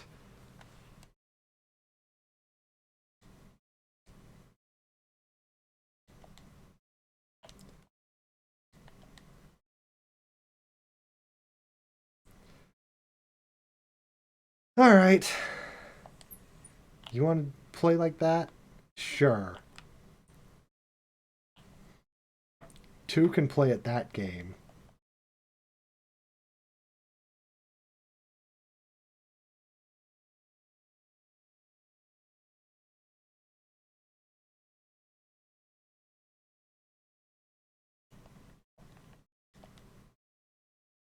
There we go. So, let's see. Those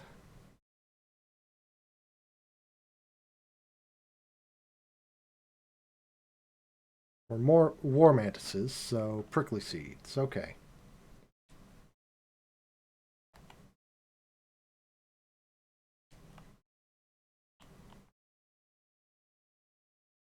We should have one more monster chest, so it has to be in this area. You have found the missing link. Okay, we've already seen that said. Wolf Fort, we'll go... Actually, yeah. We'll go there now.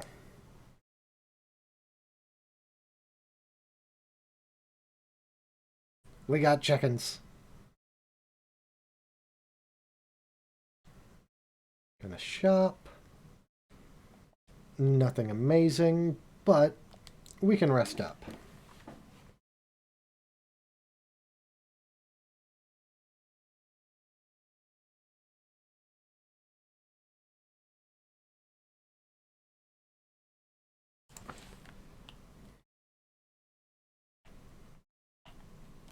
And in this episode, I will have to find where we can get our shining palm.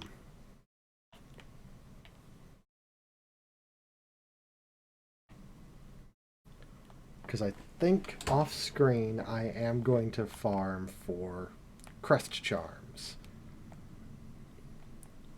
which protect against sleep and faint, which are two very annoying things to deal with. Here we go. We're on page 9.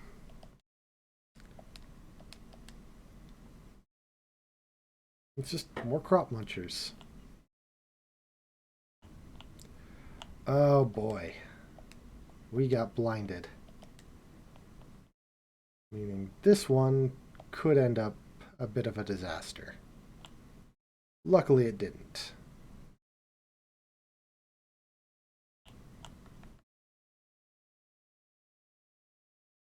Oop, there we go. 3 in a row, all of which can be petrified. I'm not going to say no to that.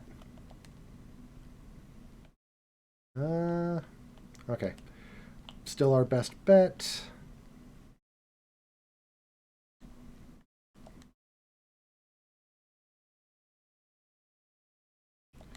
Yeah, we'll get the 2 near us.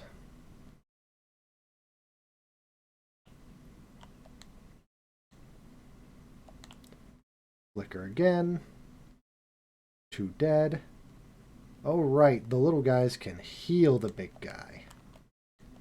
That's always fun to see. Not really, but...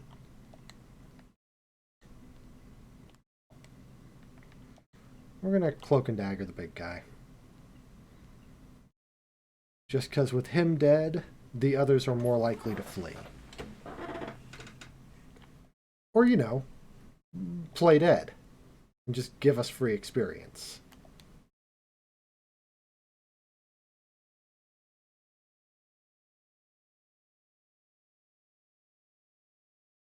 I actually forgot that they had a self-heal.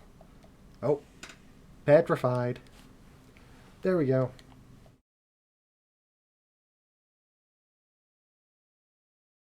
And with that, we get a long barrel.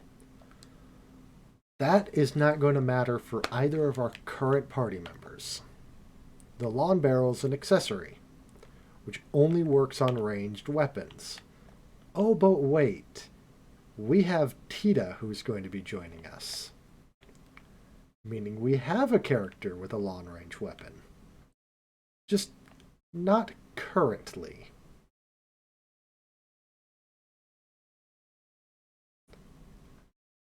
So, back to the library we go! Up the down escalator.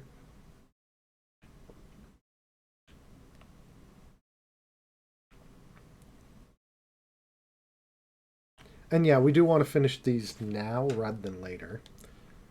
Because right now we have free access to every area. Oh, I should have been reading those. My bad. Oh my. This is indeed the right book. Thank you for finding it.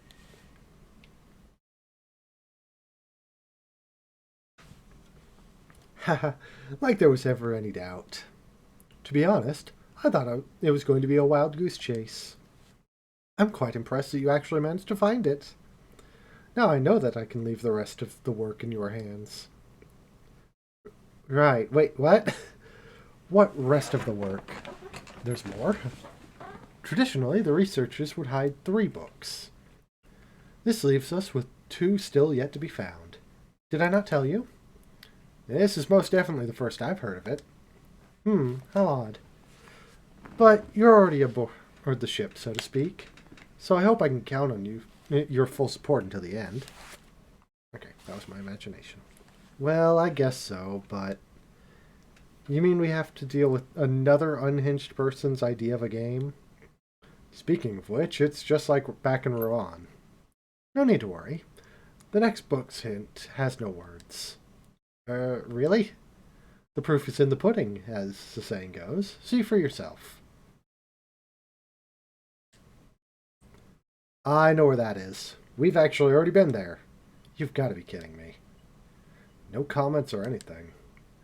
The name of the book in question is Hertz Adventure 2. Hertz Adventure 2. Got it. Only the first part remains in the library, so it gets quite frustrating having to listen to patrons ask about the sequel constantly. Well, I hope this gets you fired up to find it. Lovely. Another brain teaser to figure out. I take back what I said about the stupid poetry. I'd much rather do that. Oh well.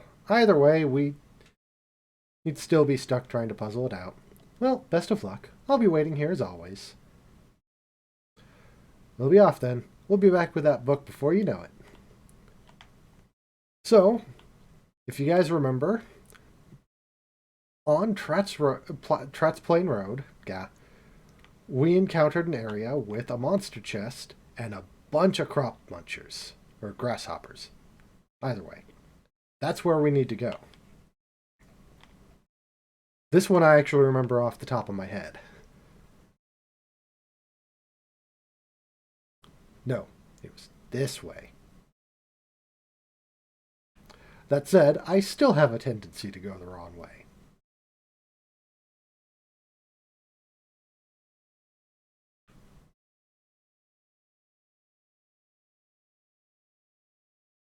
So you notice, 1, 2, 3, 4. And then the X in the middle.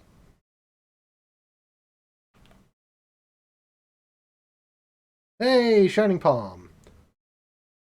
What a way to discover you.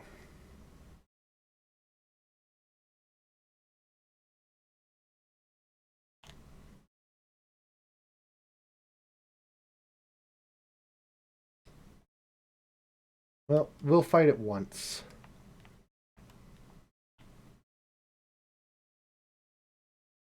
Or at least attempt to finish it off once.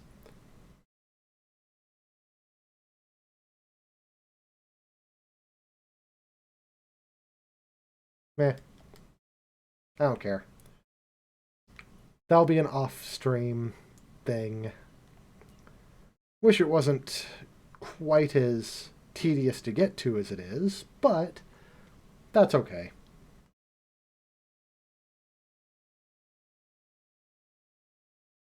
I'd honestly much rather have Tita with us when we do those.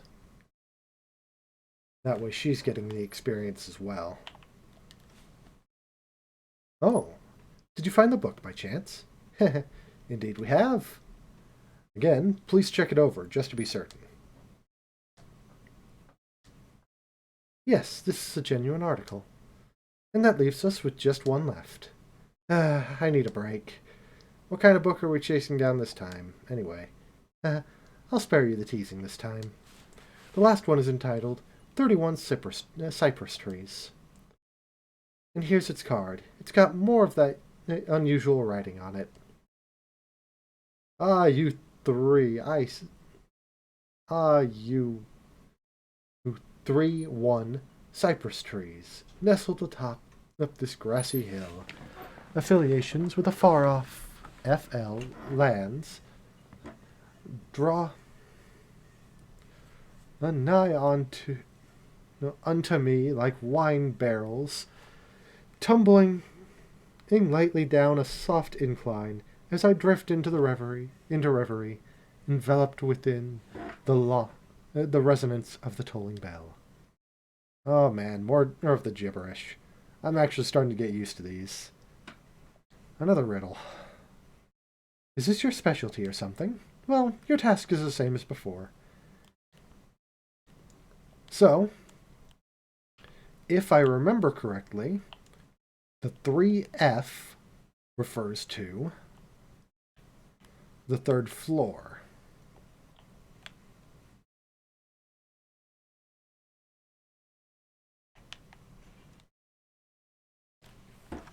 I'm actually going to pull up the guide because I can't remember exactly.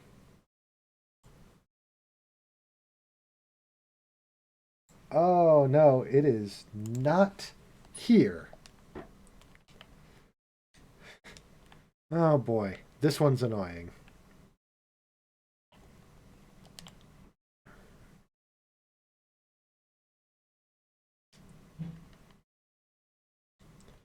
We're going to heal up really quickly.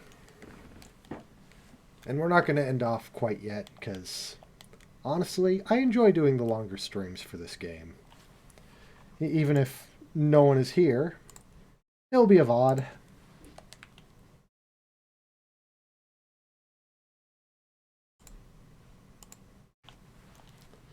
But, for this one, we need to go out the other exit, onto Ritter Roadway. Because we're heading towards the Sankheim Gate. Or Senkheim Gate.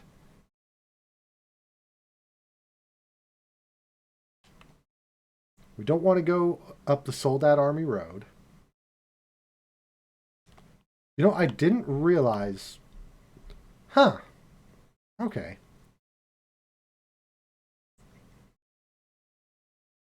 I guess Soldat, actually. No. My brain's just all over the place. Don't mind me. Oh well. There's been a lot of monster killing requests coming in for me.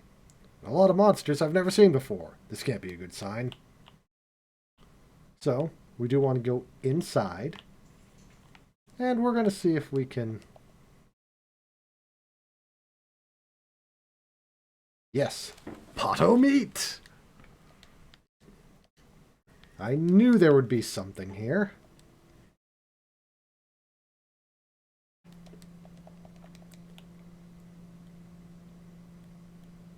Then we have our little inn here. I'm just checking all the different rooms to see if there's anything interesting. However, where we need to go is up. I do believe there's some chests here, though, so we want to explore a tiny bit. I guess I shouldn't be doing turbo right now, but I also don't want to deal with it.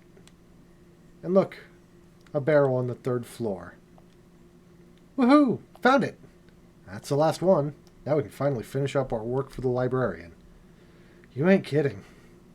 Huh? What's wrong? There's a card stuck in the book, and something's written on it. You have done well, though I know you not. I salute you for coming so far. Allow me to introduce myself. I am a quartz researcher, and the criminal who hid the 3 books.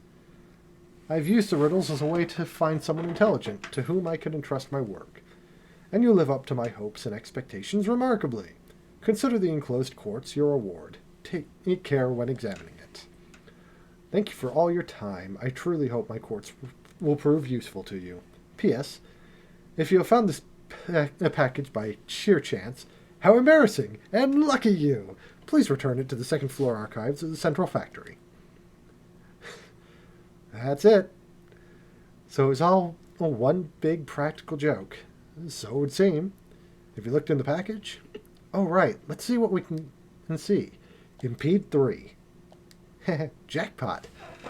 I think we should check in with the client for the time being. Fine by me. That is immediately going on Estelle.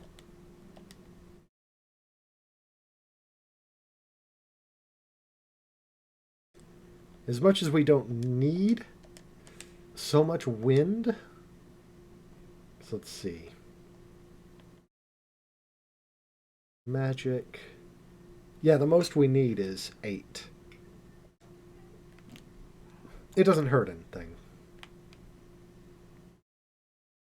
Okay, I thought there was chests around here. I think that's in the second game.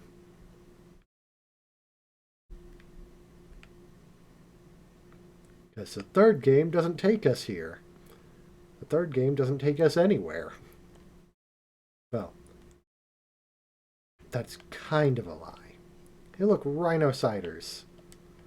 The same things we had to deal with earlier.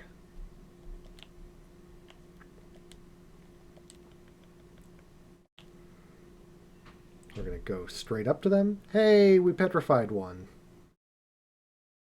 Always fun to see. Oh wait, why am I doing that? I forgot. They resist that. It's actually better to just hit them with White Gehenna. And hope and pray.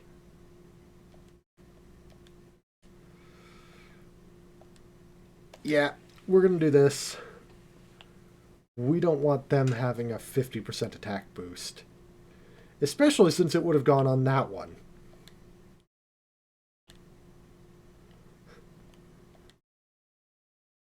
Yeah, you'll have to pardon me if I don't want anything to do with that.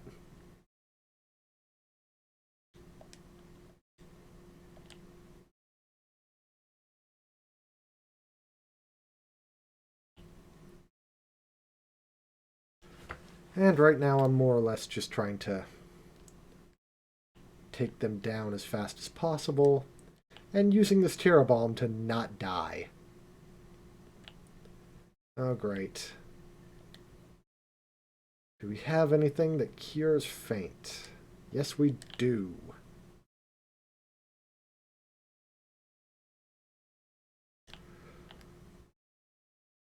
Not going to take chances.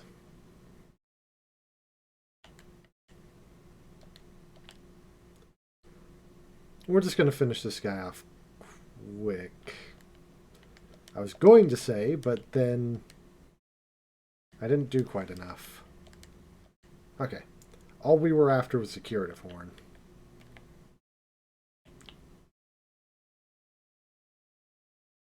I thought that would go a little easier, so we're not doing that again right now.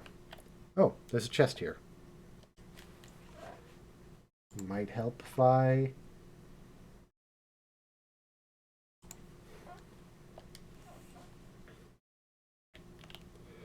Yep.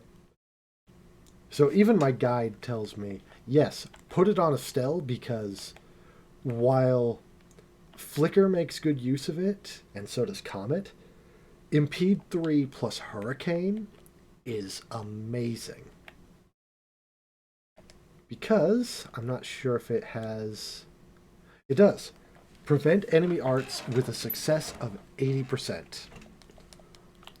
So an 80% chance of canceling whatever spell or craft they're preparing. Damn. No, I'm happy with that. And in a wide area. Oh, perchance have you... Yep, we have the last book. Just to be sure, please take a look at it. Handed over 31 cypress trees. Yes, this is definitely it. I'm impressed. You actually found all 3 books. It just took some time, some perseverance and patience. Oh yeah, that's not all we found. It was right in the same spot as the book. Perhaps this is a clue as to his motivations. Still, regardless of the reason, you've done a great deal for me. You can keep the quartz for yourself. In return for having taken up so much of your time. Thank you. So is that all you need us to do? Yes, that's a lot. Phew, that's a relief. I was afraid you were going to say you still had more work for us. You've worked so hard that there's really nothing left. I'm very grateful for your help. Now I can just relax for the time being. What? Oh, it's nothing. Thank you again. Feel free to come by any time. We will, thanks. Pleased to be of service. We actually will be stopping by there again, because I do believe that one of the books we returned is important to the story.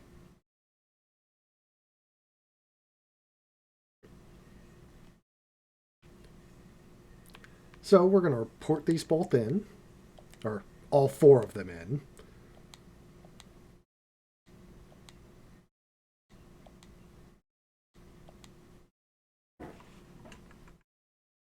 And, yep, 3, 3, 4, 4, 4. We did good.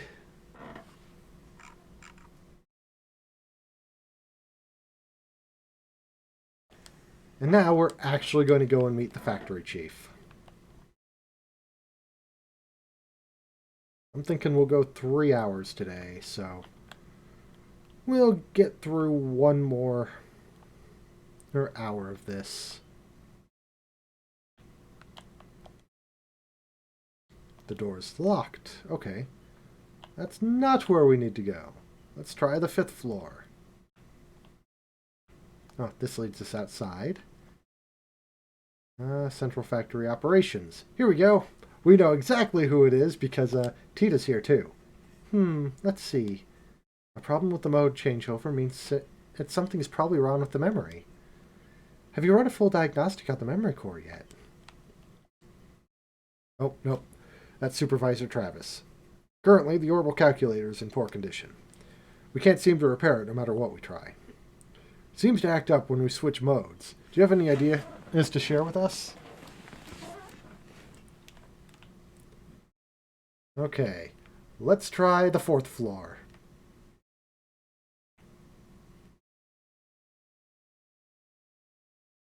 No.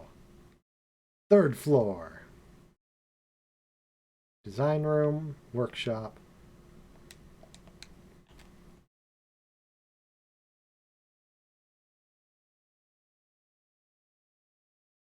Let's go to the roof. He's not here.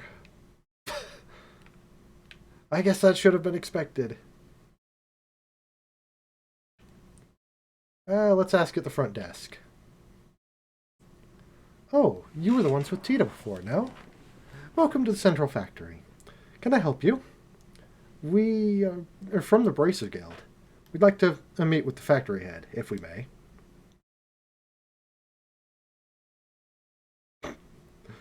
Estelle reached into her pocket, paused for dramatic flair, then flourished the introduction note to meet the factory chief. Joshua looked stoic and tried not to roll his eyes. I see. Just a moment, please. Hazel used the intercom, keeping one wary eye on Estelle all the while. Sir, I'm terribly sorry to bother you during your... Yes, sir. The people from the Bracer Guild are... Yes, sir. Right away. Thank you for waiting. Factory Chief Murdoch will see you now. His office is upstairs on the 2nd floor. Nice. I didn't think he'd see us so quickly.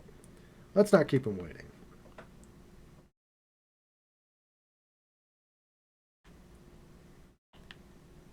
And now we go in the office. Hey, I've been waiting for you two. Estelle and Joshua, right? Yes. It's nice to meet you, sir. We're sorry to bother you at work like this. No, don't worry yourselves about that. The Bracer Guild, and Cassius in particular, have done a great deal for me in the past. It would be rude of me not to welcome his children. Huh? You know Dad? I guess you might say that. He was my benefactor. It's no exaggeration to say that the Central Factory produces the finest ornaments in the land. Naturally, the confrontations over our craft have never really stopped. Whenever we had a problem, we'd always contact the Roland branch and have him come over. I see. That explains all the business trips then.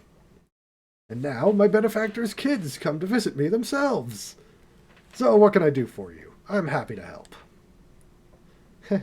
Thanks, sir. It's kind of a long story. Joshua and Estelle explained to Murdoch about the events surrounding the mysterious black ornament. I see. Well then, would you mind if I had a look at this ornament? Sure, no problem.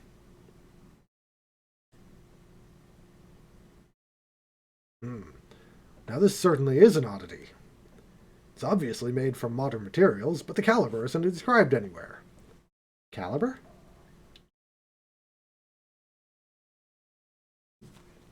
You mean the numbers that are carved into the ornament's frame? Exactly. It's almost unheard of for an ornament to be produced without them. That's not just in Liberl either. Most other nations on the continent are the same way. It's been a tradition dating back to when ornaments were first invented 50 years ago. Huh, you don't say. You're right. There are numbers right there. Crazy. You mean to say that you've never noticed it in all this time? Oh, you hush. But seriously, is it really that strange for one to have no caliber on it? It's pretty much part of the production process, and that goes for any orbital factory. It's as if this one were a prototype or something. If so, I'd imagine it wasn't made to entertain at birthday parties, if you take my meaning. So, less with the sweet and awesome, more with the stabby hurdy. Got it. Of course, I can't say for certain without looking inside. Huh? What is it? What is it? Ah, can't find the maintenance cover. And now that I really look at it, it has no seams to it at all. How the hell was this thing made? I don't see any way to check out the inside of it. Oh man. Would it be possible to cut it open? That might work, yes. But I'd hate to just break something belonging to Cassius like that. Oh, okay. Maybe we should let that professor handle it. Oh, right, the one mentioned in the note. Yeah, he should be able to tell us something. There was a note that was included with the ornament. Still showed Murdoch. Hey, how's it going, Rain? Please ask Professor R to do an analysis. You wouldn't happen to know who this Professor R is, would you? Well, let me think. From the letter R and the people that Cassius knew, it must be Professor Russell. I thought so. Who's Professor Russell? And wait a second, how do you know this guy? I don't, but I know of him. He's known as the person who brought orbital technology to Liberl in the first place. Hey, you know your stuff. As I'm sure you know, ornaments were invented by Professor Epstein. And Professor Russell was one of his disciples. 40 years ago, he brought the ornaments and his knowledge back, and that's why Liberl is a technologically advanced nation. You might say,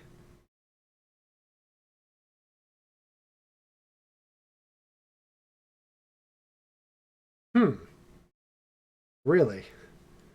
An argument lasting that long has to be annoying, too. What was it about, if I might ask? You might say that he was the father of the Orbital Revolution.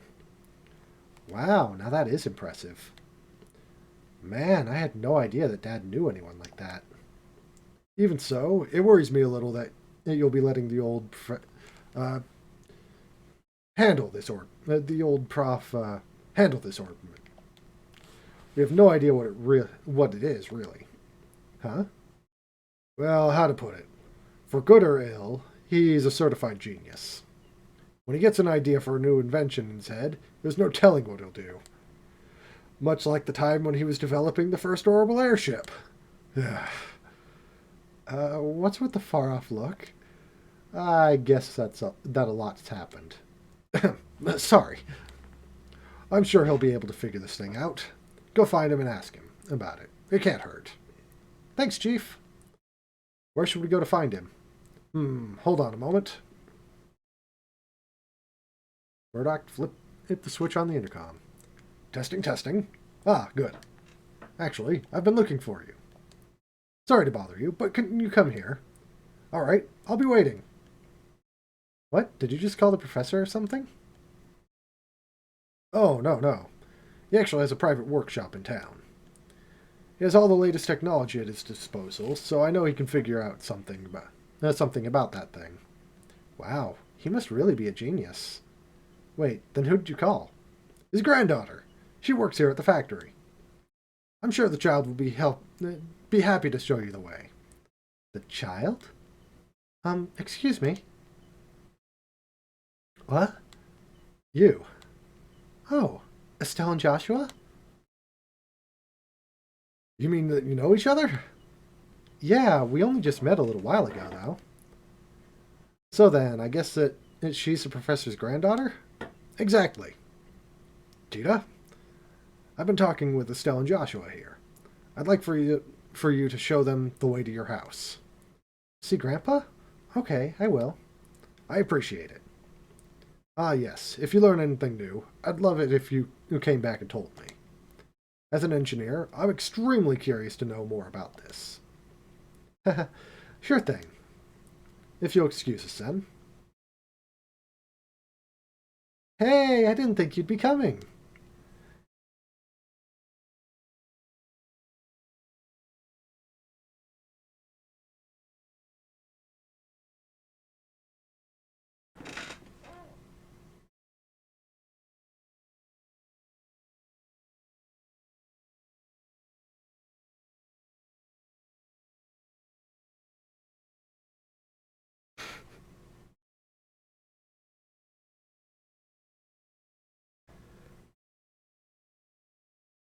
Hmm.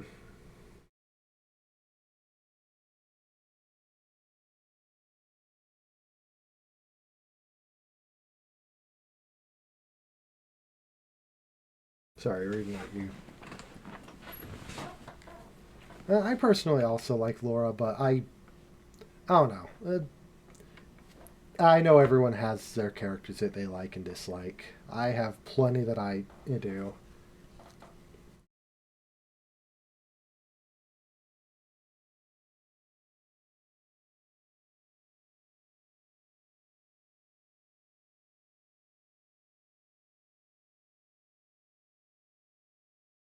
That's fair. Honestly, the reason I like Laura is I kind of like the attitude of those types of characters. The honorable and fierce warrior types. They're not usually a favorite of mine, but they're fun characters when they're done right. And I feel Laura is done alright. Not the best in the world, not the worst in the world. And I like the way she and Fee play off each other, where they start off almost exact opposites and grow to really trust each other.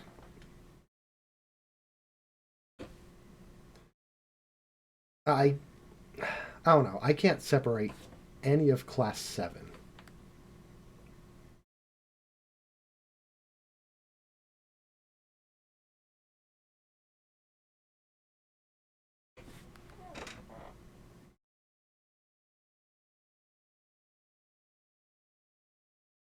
Yeah, no, I get where you're coming from there, and I can see that. Trails of Cold Steel has a lot of those characters, unfortunately. I think the ones that shine really well, but unfortunately, you have characters, unfortunately, like Reen, Laura, Gaius. I would put Elliot in that category, where their major flaws are something that a normal person would have as a character trait. I don't always think it takes away from a character, but in some people's eyes, it can be a huge detriment. So I see where you're coming from there. I personally really like Gaius because he's a very down to earth character, and I like Laura because she's very solid in what she believes. I appreciate that in a character. Uh, I would say for a video game character, the nosy and self sacrificing don't qualify as much until you get further in. You are right. Okay, I'm going to preface Reign of Cold Steel 1 is a bland character.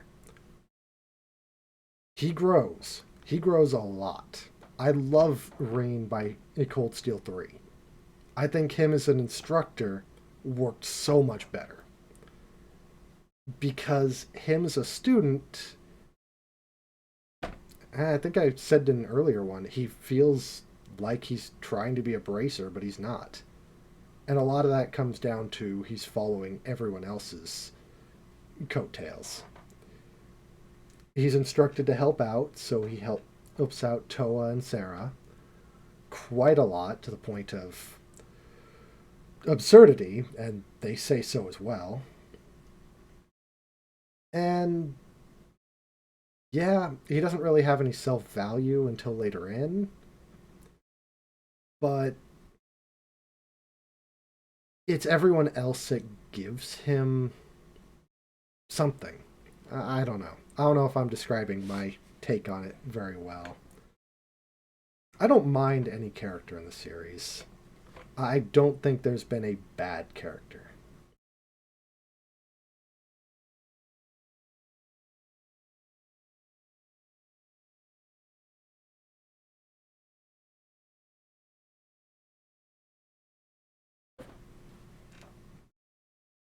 I think the big difference between Fee and Laura was it was a very one sided thing.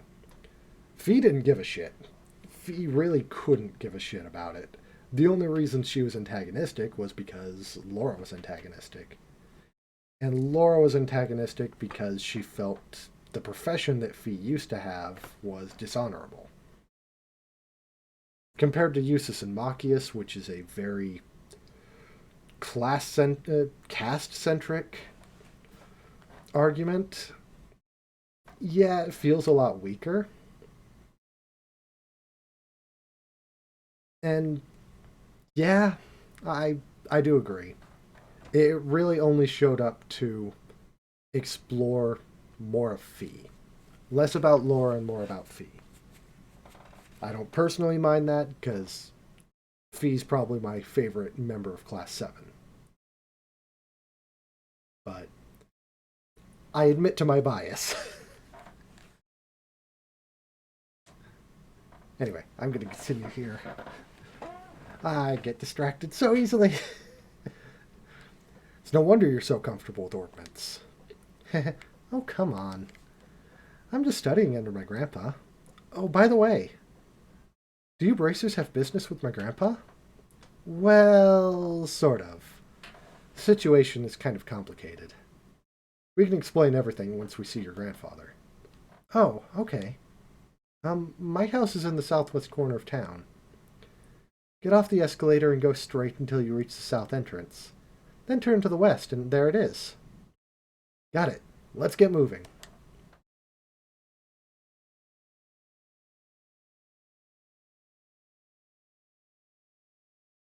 Yeah, I believe I said this in one of our previous discussions on. I want to say it was middle of yeah, like the second stream of chapter 2. My only problem with the Cold Steel cast is a lot of them feel like they would be weaker without the rest of the class, without the rest of Class 7. They're so integral to each other's character that not as many of them stand on their own. I think Fee and Emma, by the end of Cold Steel really do. I feel Elliot comes into his own ever so slightly. I feel he's the more tame of all of them, which is really alright. But you can't separate Machias and Eustace, or Eustace and Milliam. As much as Milliam's a strong character, she doesn't have as much to bounce off if she doesn't have someone else with her. She's just hyper little girl. I don't think that's a bad thing by any degree. I just think she becomes a stronger character with someone else to play off of. Laura and her rivalry with Rain and her want to better herself just in battle really doesn't stand on its own. Elisa just kind of feels like a weak character in general, and I wish they did more with her. Crow stands on his own. Crow is one of the few that absolutely stands on his own from the get-go. But that's also because he was an antagonist for a good while. Anyway. This is my house. Wow, nice place. Professor Russell is here. Professor Russell is here?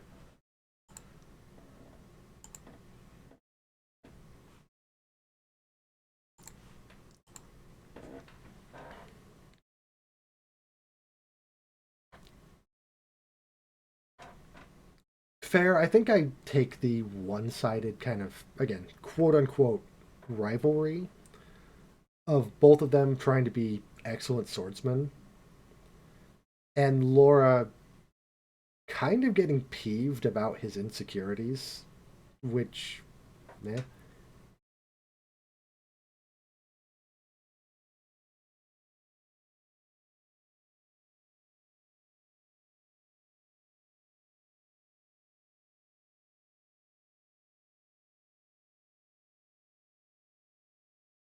I would actually argue, other than Osborne and Black Alberic, and Cedric, too.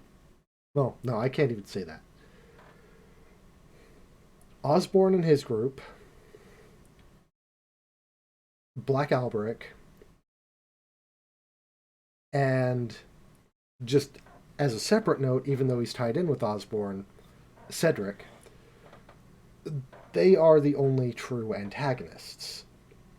I don't really consider much of Ouroboros true antagonists as much as fair enough. But even then, they're not really enemies in so much as they're obstacles. Rutger, I would absolutely say, was an obstacle. He absolutely would have joined Rain at the end, but eh, he didn't. He didn't feel that he deserved to keep going because he had already died once. Arianrod is kind of the same thing, and she just ended up getting murked at the end. She was a noble character, but yeah, she was absolutely, in the sense that yes, she is an enemy to Rain and the group, she absolutely was an antagonist.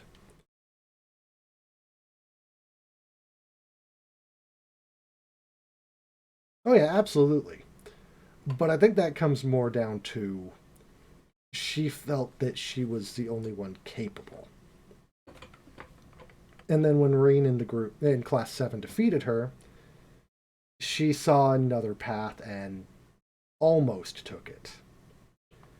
It's my take on it might be wrong, and I'm willing to say that. I think the only reason she didn't end up teaming up with them earlier was she literally just felt, yeah, no one else can handle this. I am the only one powerful enough. Yeah, I would agree with you there. I don't know. I don't think antagonists, being an antagonist is a bad thing. Because antagonists sometimes make, some of the antagonists make great characters. And, done well enough, they boost the heroes quite a bit. No, I think he's in the workshop.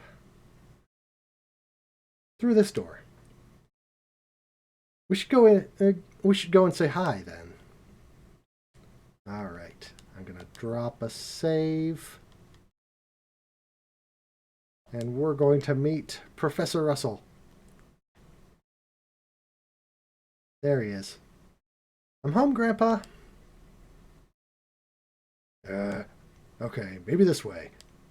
Ah! Ah! Uh, so this is the professor? Nice to meet you. Nice to meet you. My name is Estelle Bright, of the Bracer Guild. We actually came to get your expert opinion on. Uh, um. Got it. I did it. It's finally complete. That's right. Who's the man? I'm the man. I should start testing it at once. Whoa. What the hell? I'm sorry, Estelle. Grandpa kind of goes into a trance when he's working, and he doesn't really notice what's going on around him. I think he just finished up the device he's been working on for the past few days. Ah, I see. He really is something. Oh, he's something, all right. I'm so embarrassed. Downstairs we go. After the old man. Grandpa, there are some people here who need to talk to you. Hmm? Oh, Tina, you've come just the right time. I need your help with compiling the data from these tests. But Grandpa, this new invention will actually block a biosensor orbit. Its detection for talking. I can't do it sometimes. This new invention will actually block a biosensor orbit's detection faculties. It emits a unique orbital force field that deflects the energy that a biosensor sends out when it scans. Oh, really? Yes, really. Since when do I overstate my own accomplishments? Now come on, we've got testing to do. Right. And they just completely forget everything. Professor Russell and Tita began working with some complex-looking equipment.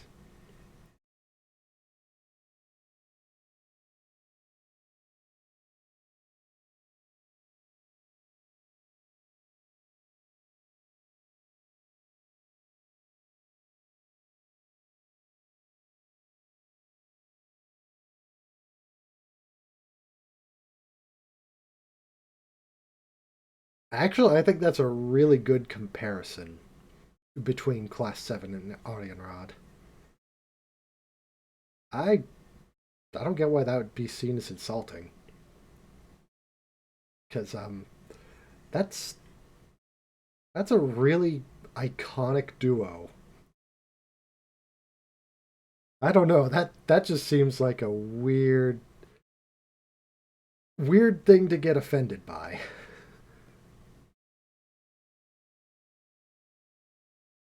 I mean, yeah, they did.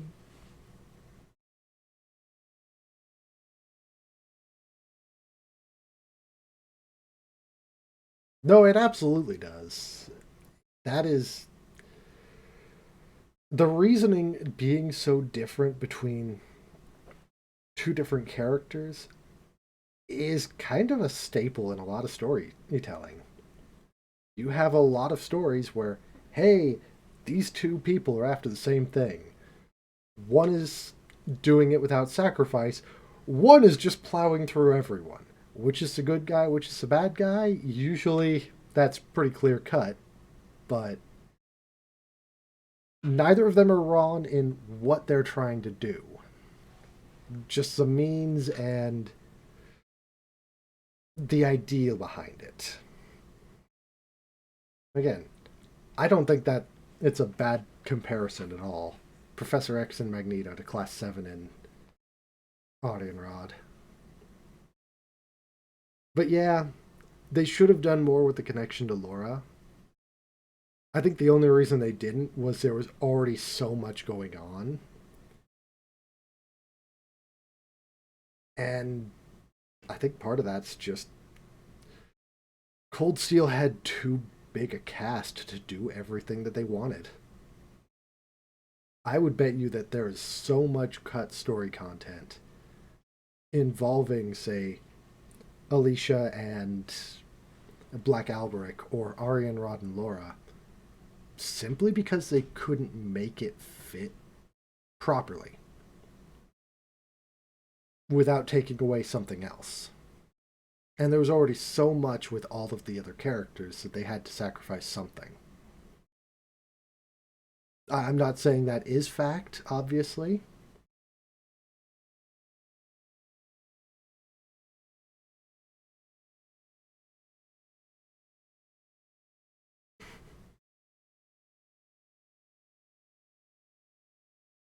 Um,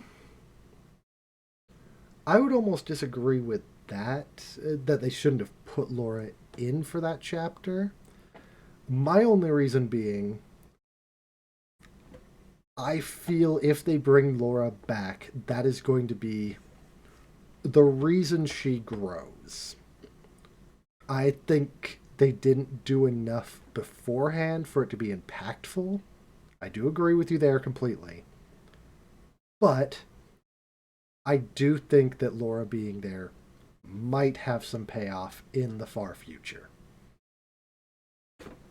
That's just my guess, though.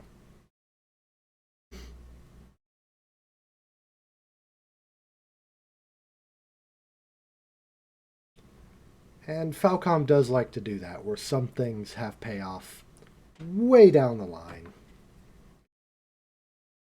Not always how we want it, but I've enjoyed it.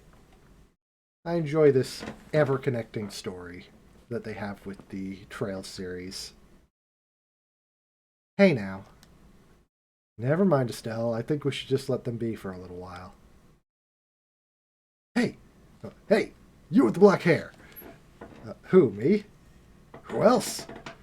On the upstairs bookcase is a notebook titled Orbital Energy is Applied into Force Fields. Go get it. Go on, be quick about it. All right. Wait, Joshua? Hey, young lady, you with the antenna hair. Antenna?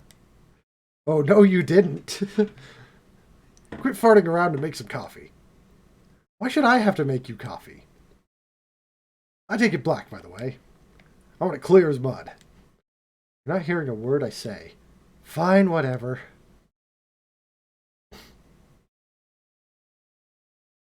Yep, perfect. All set, Grandpa. Just as fast as ever. Oh. Where are Estelle and Joshua? Who? Come to think of it, I do vaguely recall a couple of young folks.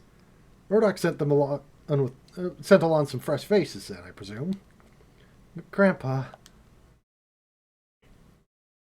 So, Estelle and Joshua inadvertently wound up as assistants in the experiment. After many small, but relatively harmless, explosions and some singeing of the eyebrows, the day gave way to evening. Sorry about that. I just assumed you were both employees at the Central Factory. So it's only natural that you wound up being drafted as assistants. This is no laughing matter. Especially since the only thing you had me do was had me helping with was making coffee. Girls can bang metal parts together too, old man. Relax, Estelle. We got some valuable experience out of the deal in the end. How often does one get to participate in a startup test on a brand new type of orbment, after all?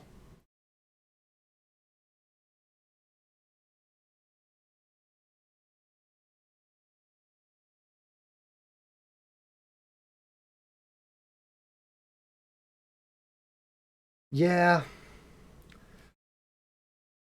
yeah. Laura kind of got the shaft on in Cold Steel 3 and 4, which to me is sad because, again, I do like Laura. She's one of my favorite of Class 7. But yeah, she she really didn't get anything worthwhile.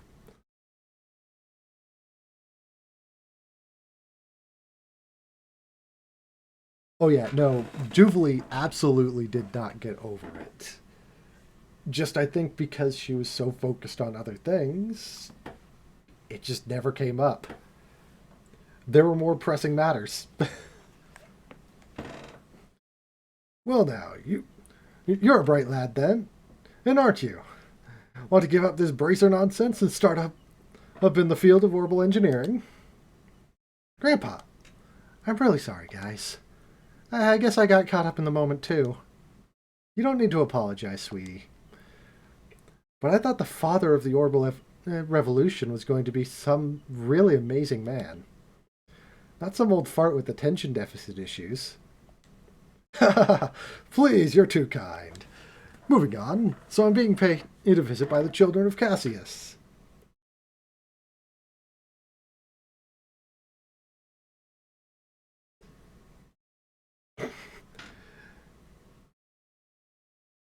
Yeah, no, that argument doesn't stand.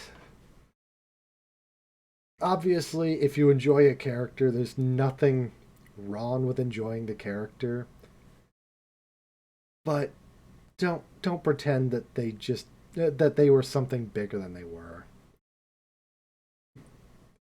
Like, well, as much as he's kind of a joke, one of my favorite recurring characters in the series is Anton. Is he anything important? Hell no. Anton's just some random dude. He doesn't even get a portrait in any game, but he is in every single game. Why does it matter?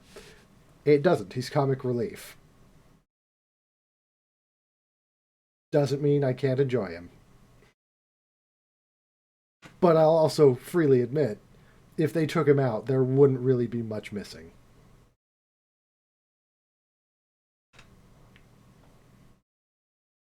And I don't think that's a bad thing.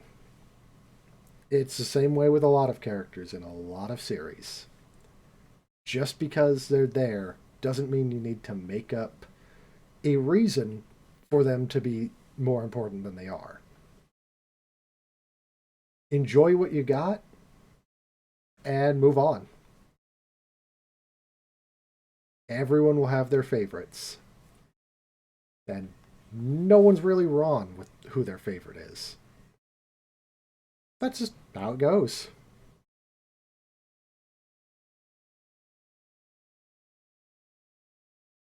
Hell, even in our discussions, I can tell you really like Emma as a character. I never really gave her much thought simply because first impression of her was very bland. She did become more important, and looking back on it in our discussions has boosted my opinion of her. Does that mean she's going to replace my favorites? No, unfortunately, not. But I have a higher opinion than I started with. Nothing wrong with that. And I think that's how most of these types of things should be approached. Arguing who is better only results in painful arguments that we really don't need to have. If we're discussing why we like characters better, absolutely, I'll defend what I think just so people know why I think it. I'm not trying to change anyone's opinion. If I do, hey, I'm okay with that.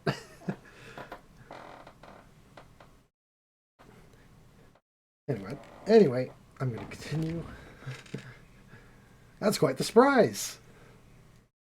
So you really do know our dad? Yes, from way back when.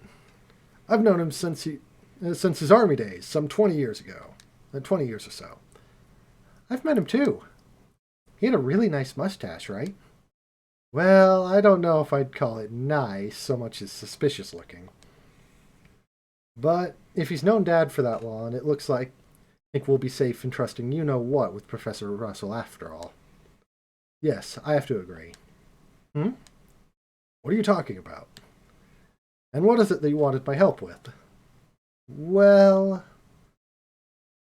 Still explained to the professor the whole sequence of events surrounding the Black Ornament. I see. Wow, a pitch-black ornament. Yes, most intriguing. With no inscribed calibers or seams. Look at that frame, too.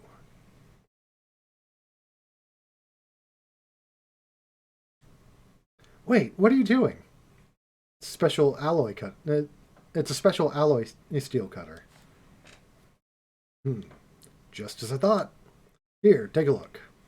Okay. Estelle, Joshua, and Tita peered intently at the black ornament. Huh? There's not even a scratch.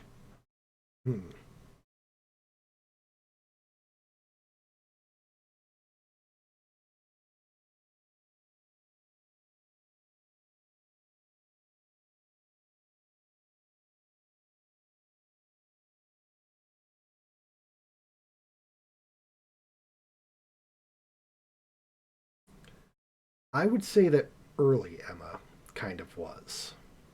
And this is simply going off of, again, Cold Steel 1 and 2 Emma. Because Emma really has her heyday and her growth in 3 and 4. Early on, when it was just, hey, this guy is a possible awakener to one of the Divine Knights, I think absolutely Emma was using him as a crutch. Not necessarily on purpose, but I think early on, that opinion is not wrong. But I think that could go for a lot of characters. Because, well, how many characters ended up relying on Rain through the Cold Steel series? Until 4, when Rain was put in a bad position and had to be rescued, everyone kind of relied on him. To a fault, almost. But then when he had his back to the wall and he was about to lose it, everyone else stepped up and got to have their own heydays. Emma got the biggest of them. And it really helped her grow and, well, come to terms with herself. And yeah, she did work on making Rain less reliant on her rather than more. But again, early on, she, well, not so much her as Celine. Rain absolutely needed them, and they didn't really make any effort to change that, more because they didn't have the time to.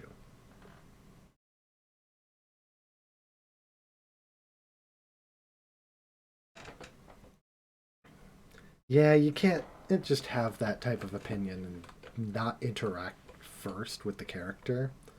In Cold Steel, you get a chance to interact with everyone.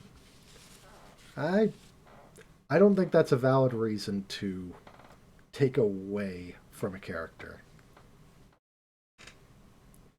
The frame is made from some type of metal that I've never before encountered. Opening it up for a closer look is going to be quite the task, I think. That's just crazy. If we can't find some way to open it, we'll be right back to square one. Well, I can certainly spend some time on trying. But first, I think that maybe we should put it under a measurement scan. A what now? That huge piece of equipment you saw when we were working on the experiment. It can gauge orbital energy activity in real time. You're making my head hurt with your technobabble. Just tell me what you're using that thing will accomplish. To put it in layman's terms, it will allow us to see just what the orbment does. We won't be able to draw any definitive conclusions, but for measuring what kind of orbital activity is occurring, it's a start. But it's a start. And that should give us a major clue. Indeed. So, without further ado, Grandpa, shouldn't we have lunch first? Sure. Estelle and Joshua, you're both welcome to join us. I can't promise it will be anything special, but sounds great to me. We'll even help with the prep.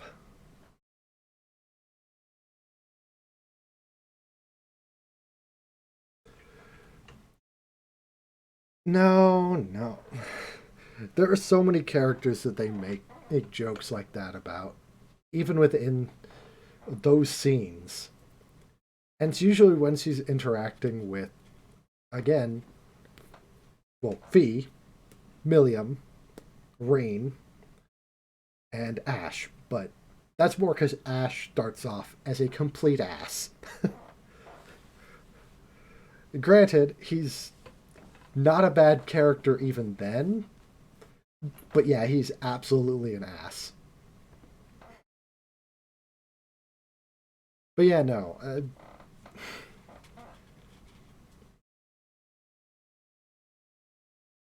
Eh, I don't know. Some people just don't want to admit that they're wrong and buckle down on their opinion.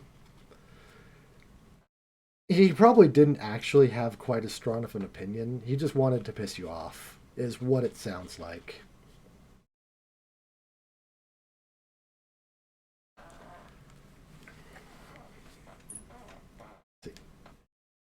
All right, come on then. I've got a bit to do while lunch is prepared. No, I want to see it too. No fair working when I'm not around. My house, my rules. What is up with these two? Now I see where she gets it.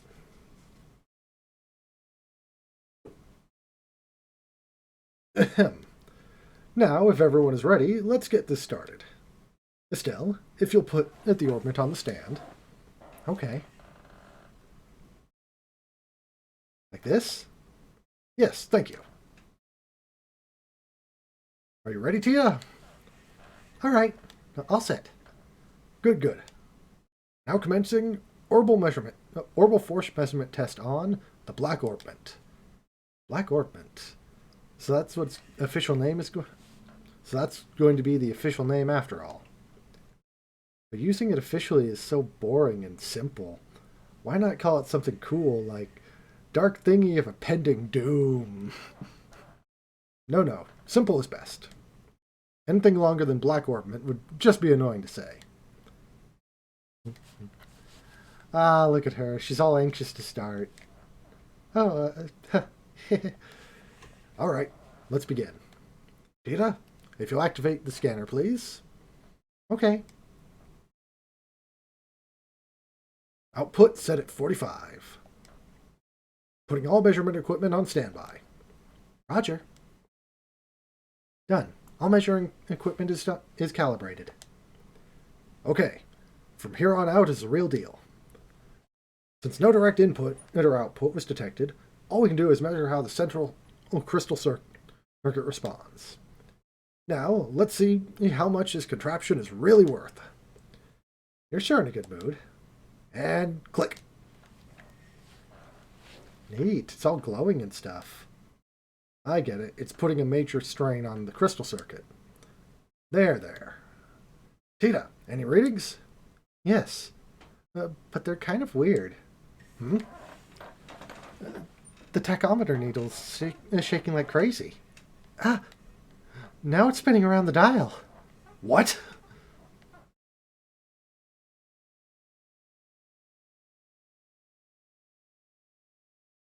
Ah!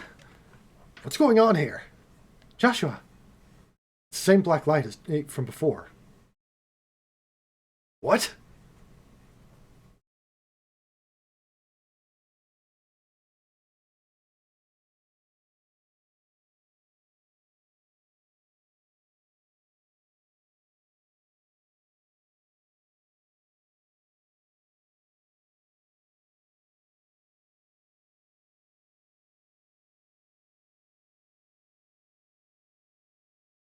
Sorry, I just love the Black Ornament theme. Grandpa, it won't take much more of this. We have to shut it down. Don't you dare. Just a little longer and we'll have something. Wait a second. All the lights in town are going out. Huh? What in... Bah! We have no choice then. Terminating the experiment.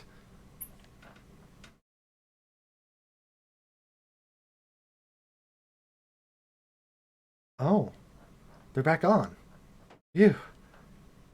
Let's see the readout. Nothing. It didn't record anything.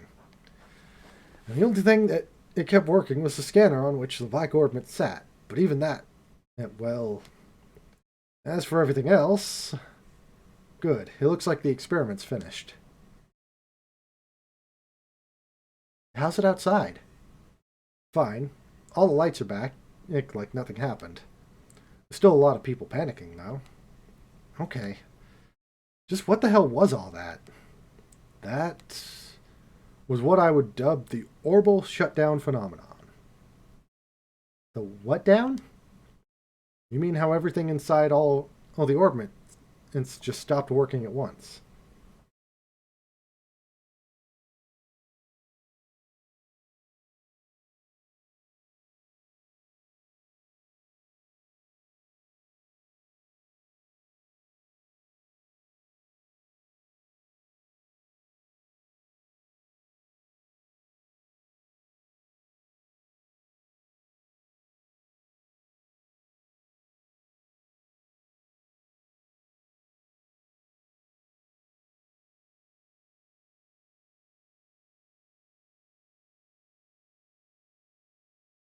I do think I'd still keep Machias in with the way you're phrasing it. I actually like your approach to this, and I kind of see what you're getting at.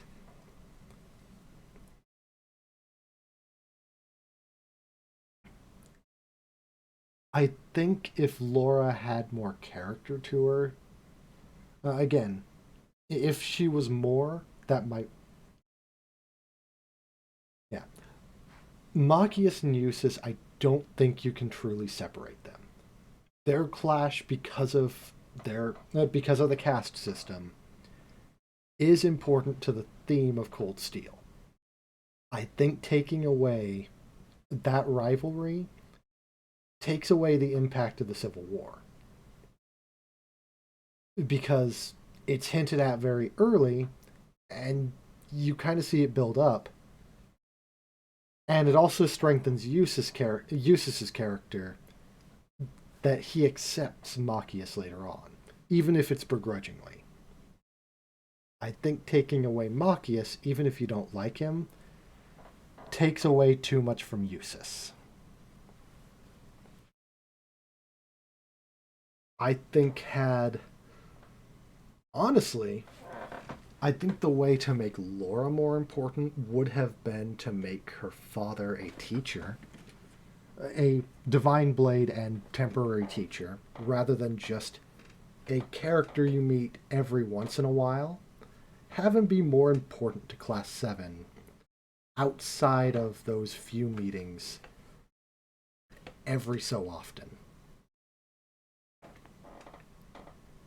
I'm trying to think of a way to fit in all of Class 7.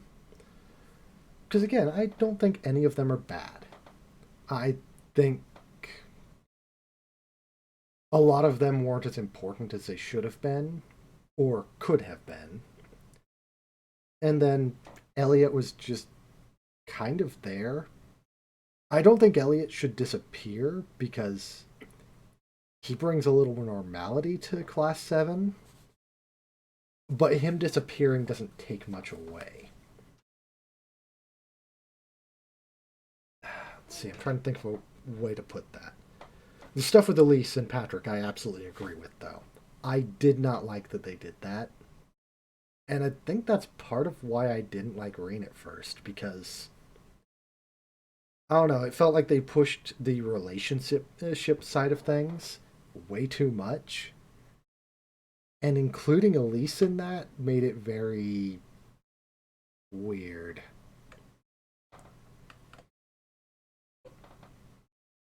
Honestly, I think they should have just picked one of the girls for Rain to be close to.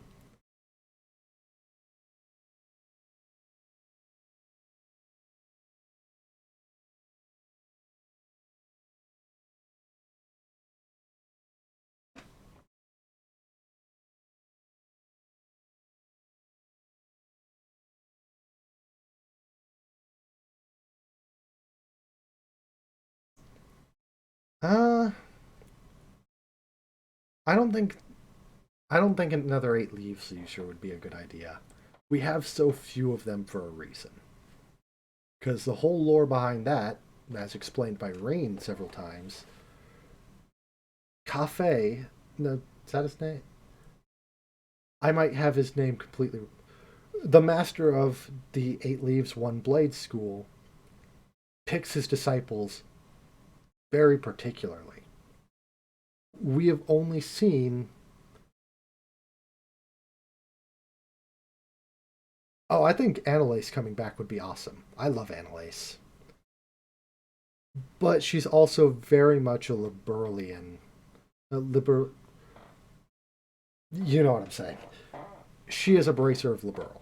I think taking her away from Liberal hurts her. And not hurts her character. I think that is something that her character wouldn't like. I think she'd resist that as much as she'd be willing to help. Whereas every other character who left Liberal, Estelle and Joshua, Cassius has left Liberal a couple of times just to come back. Scheherazade marrying who she did. And Tita leaving to study at Thor's, all of them make sense.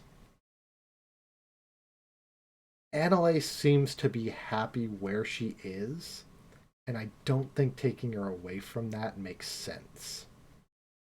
That's just my take on that, though. Honestly, it might be a weird take, but had Kurt not been Reed's student, he might have been a good foil in that sense. As someone who is forced to use a different style of his school, the twin blade style rather than the heavy blade style of Vander School, him seeing a talented sword user like Reen not being confident might peeve him more than Laura, who is also just good at what she does. Laura was kind of there to push Reen to be better and also to give us a reason to introduce Victor Arcade, who is another Divine Blade. Well, no, not Divine Blade. Forget I forget his title. I know it's something similar, but I don't think he was Divine Blade because I think Divine Blade is specifically eight leaves. Right?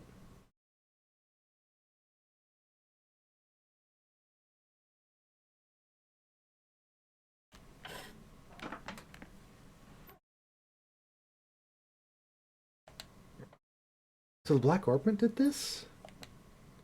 Yes, I've no doubt. But I would have never dared to guess its effect would be so extensive. There's definitely more to this than I expected.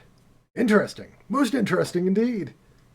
Only you would think causing a blackout over an entire city is interesting. Professor!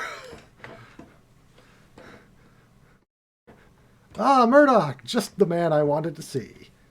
The feeling is not mutual. Every single time you invent something, it means trouble for me. What the hell are you up to that would cause it? Has all the power or downtown to go out?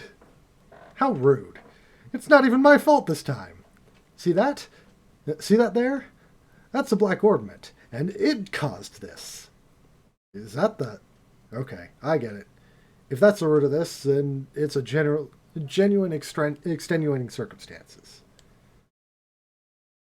But it still means that this was your fault. Ah, nuts, you got me.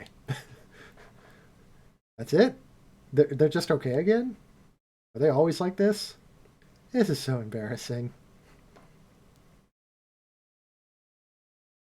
So the first day in Zeiss kept everyone busy. Due to how late it was, Estelle and Joshua stayed at the lab for the night.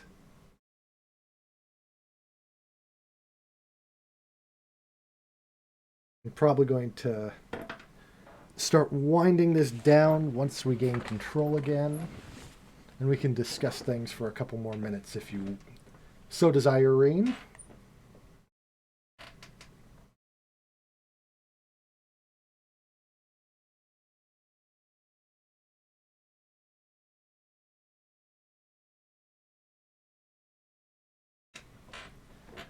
I'll respond in just a minute. Man, yesterday was such a crazy day.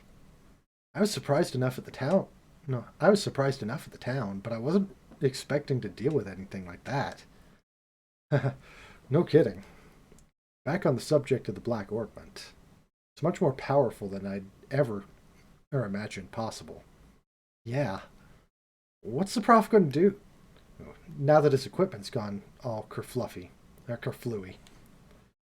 Good morning, guys. Morning, Tita. Good morning. Quite a big day yesterday. No kidding. Did you guys sleep okay? Yep, like babies. Is the professor up or is the professor already up? Oh, he left for the central factory early this morning. He said something about how he was going to expose all the Black Ornament secrets. Wow. It looks like getting roared at over and over by the factory chief yesterday didn't even put a dent in him. We really appreciate both of you taking the time in to look over something a couple of relative strangers brought you. Oh, it's fine, really. Grandpa's investigating it out of pure curiosity more than anything. I should go back to the factory myself once I'm done with breakfast. What do you plan to do? Naturally, we'll be coming with you. I want to know what's really going on with that ornament, too. Maybe there's something we can do to help. Yay! Then you can come with me. Uh-oh, I almost forgot the soup. Just a second, you two. I'll bring in your breakfast as soon as I make sure it's edible and not on fire. All right.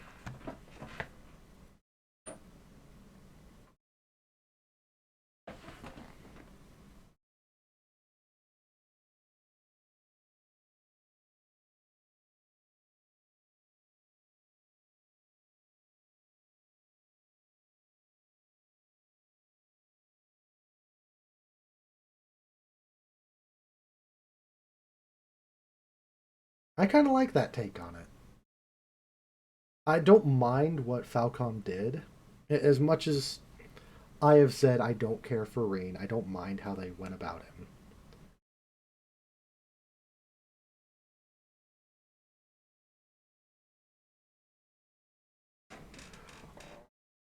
Oh yeah, no. Cold Steel in general, everything just goes off the deep end pretty constantly. End of the first game, yeah, Civil War. End of the third game, well, the world is ending.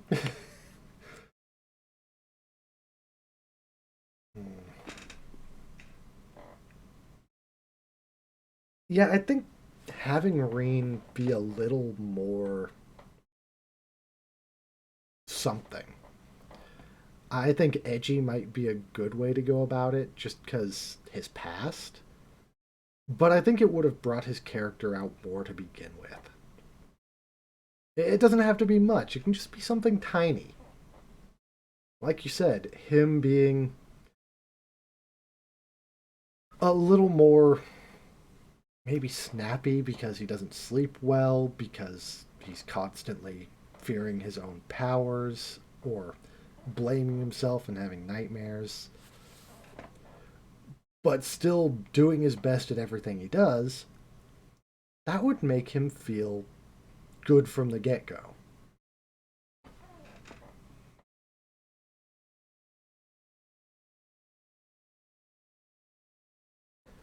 Yeah. As I've said, Rain from Cold Steel 1 is probably one of my least favorite. Yeah. He is one of my least favorite characters in the series. Not because he's bad, just because I can't really get behind him. He feels too good. Other than his insecurities and his swordsmanship, which is more kind of stated on the side, hell, I don't even think that. You know, that's actually something. And this is something that could easily be replaced by another character, sure, but I at least want to point it out. Laura was the only one that pointed out that Reen didn't seem to know what he's doing, or he didn't have weight behind his blade.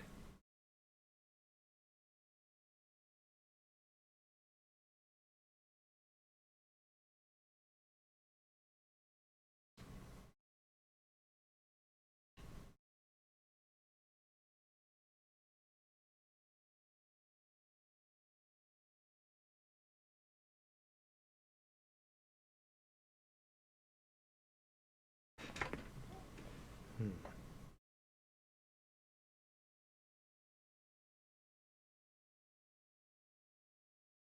Yeah, I could see that. There's a lot of ways you could approach that.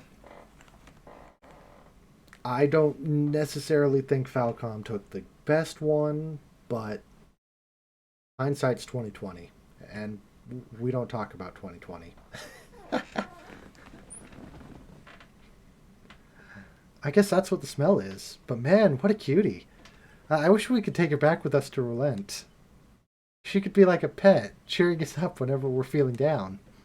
That's kind of creepy, Estelle. And now we've had a good breakfast. Off to the Central Factory. Before we do that, I'd like to check in at the guild. I think it might be best to report on what happened yesterday, just to be on the safe side. Well, okay. Hey, Tita, would you mind? And if we stop by there on our way? Sure, go ahead. All right. So we're gonna drop by the guild, and then we're gonna wrap things up.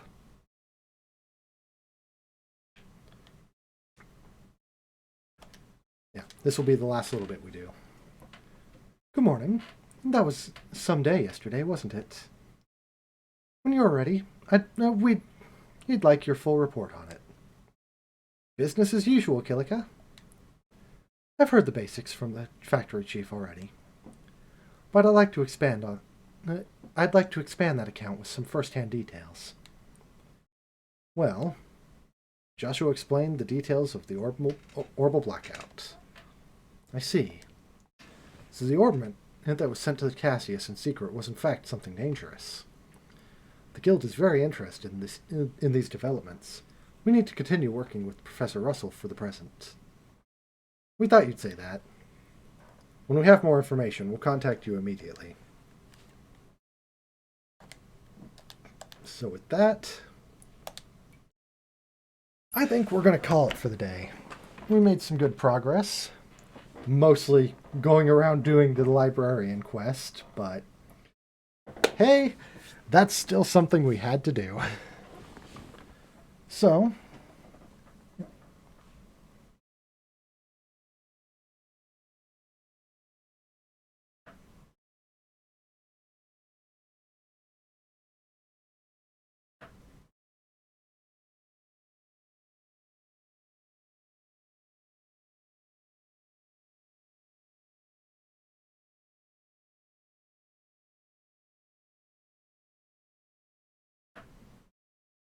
yeah. Yeah, I really like that take on Rain, and I wish they went with it.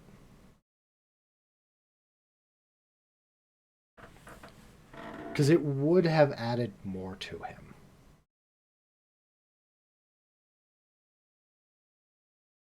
I don't I don't think too much would have to change. Uh, I think Cold Steel 1 and 2 Emma shouldn't change, simply again because Cold Steel 1 and 2 Emma was trying to hide. As much as she was a caring and comforting individual, she also didn't want the spotlight. And Reen was kind of the spotlight. I think this is my opinion, and this is coming from a guy who didn't care much for Emma. before our discussions, admittedly. I think keeping her the same is actually still the best option. Keep her interactions the same because her lack of them is also why the big the big growth that you see once she's back in her element is so noticeable.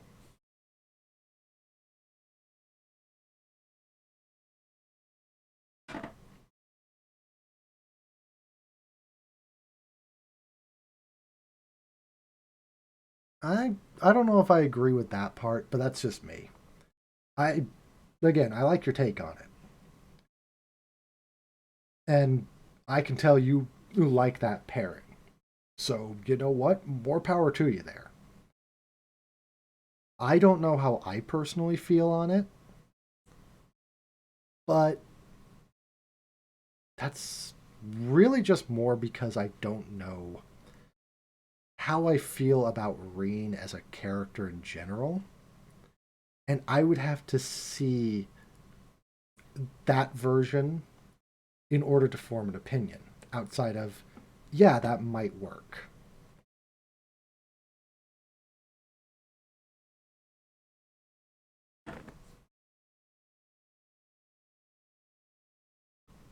Possibly.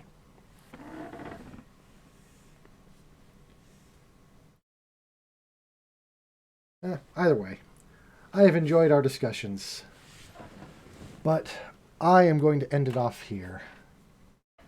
So, thank you for tuning in, and I will be continuing this on Wednesday at 5 p.m. Pacific Time. Till then, take care of yourself. Bye.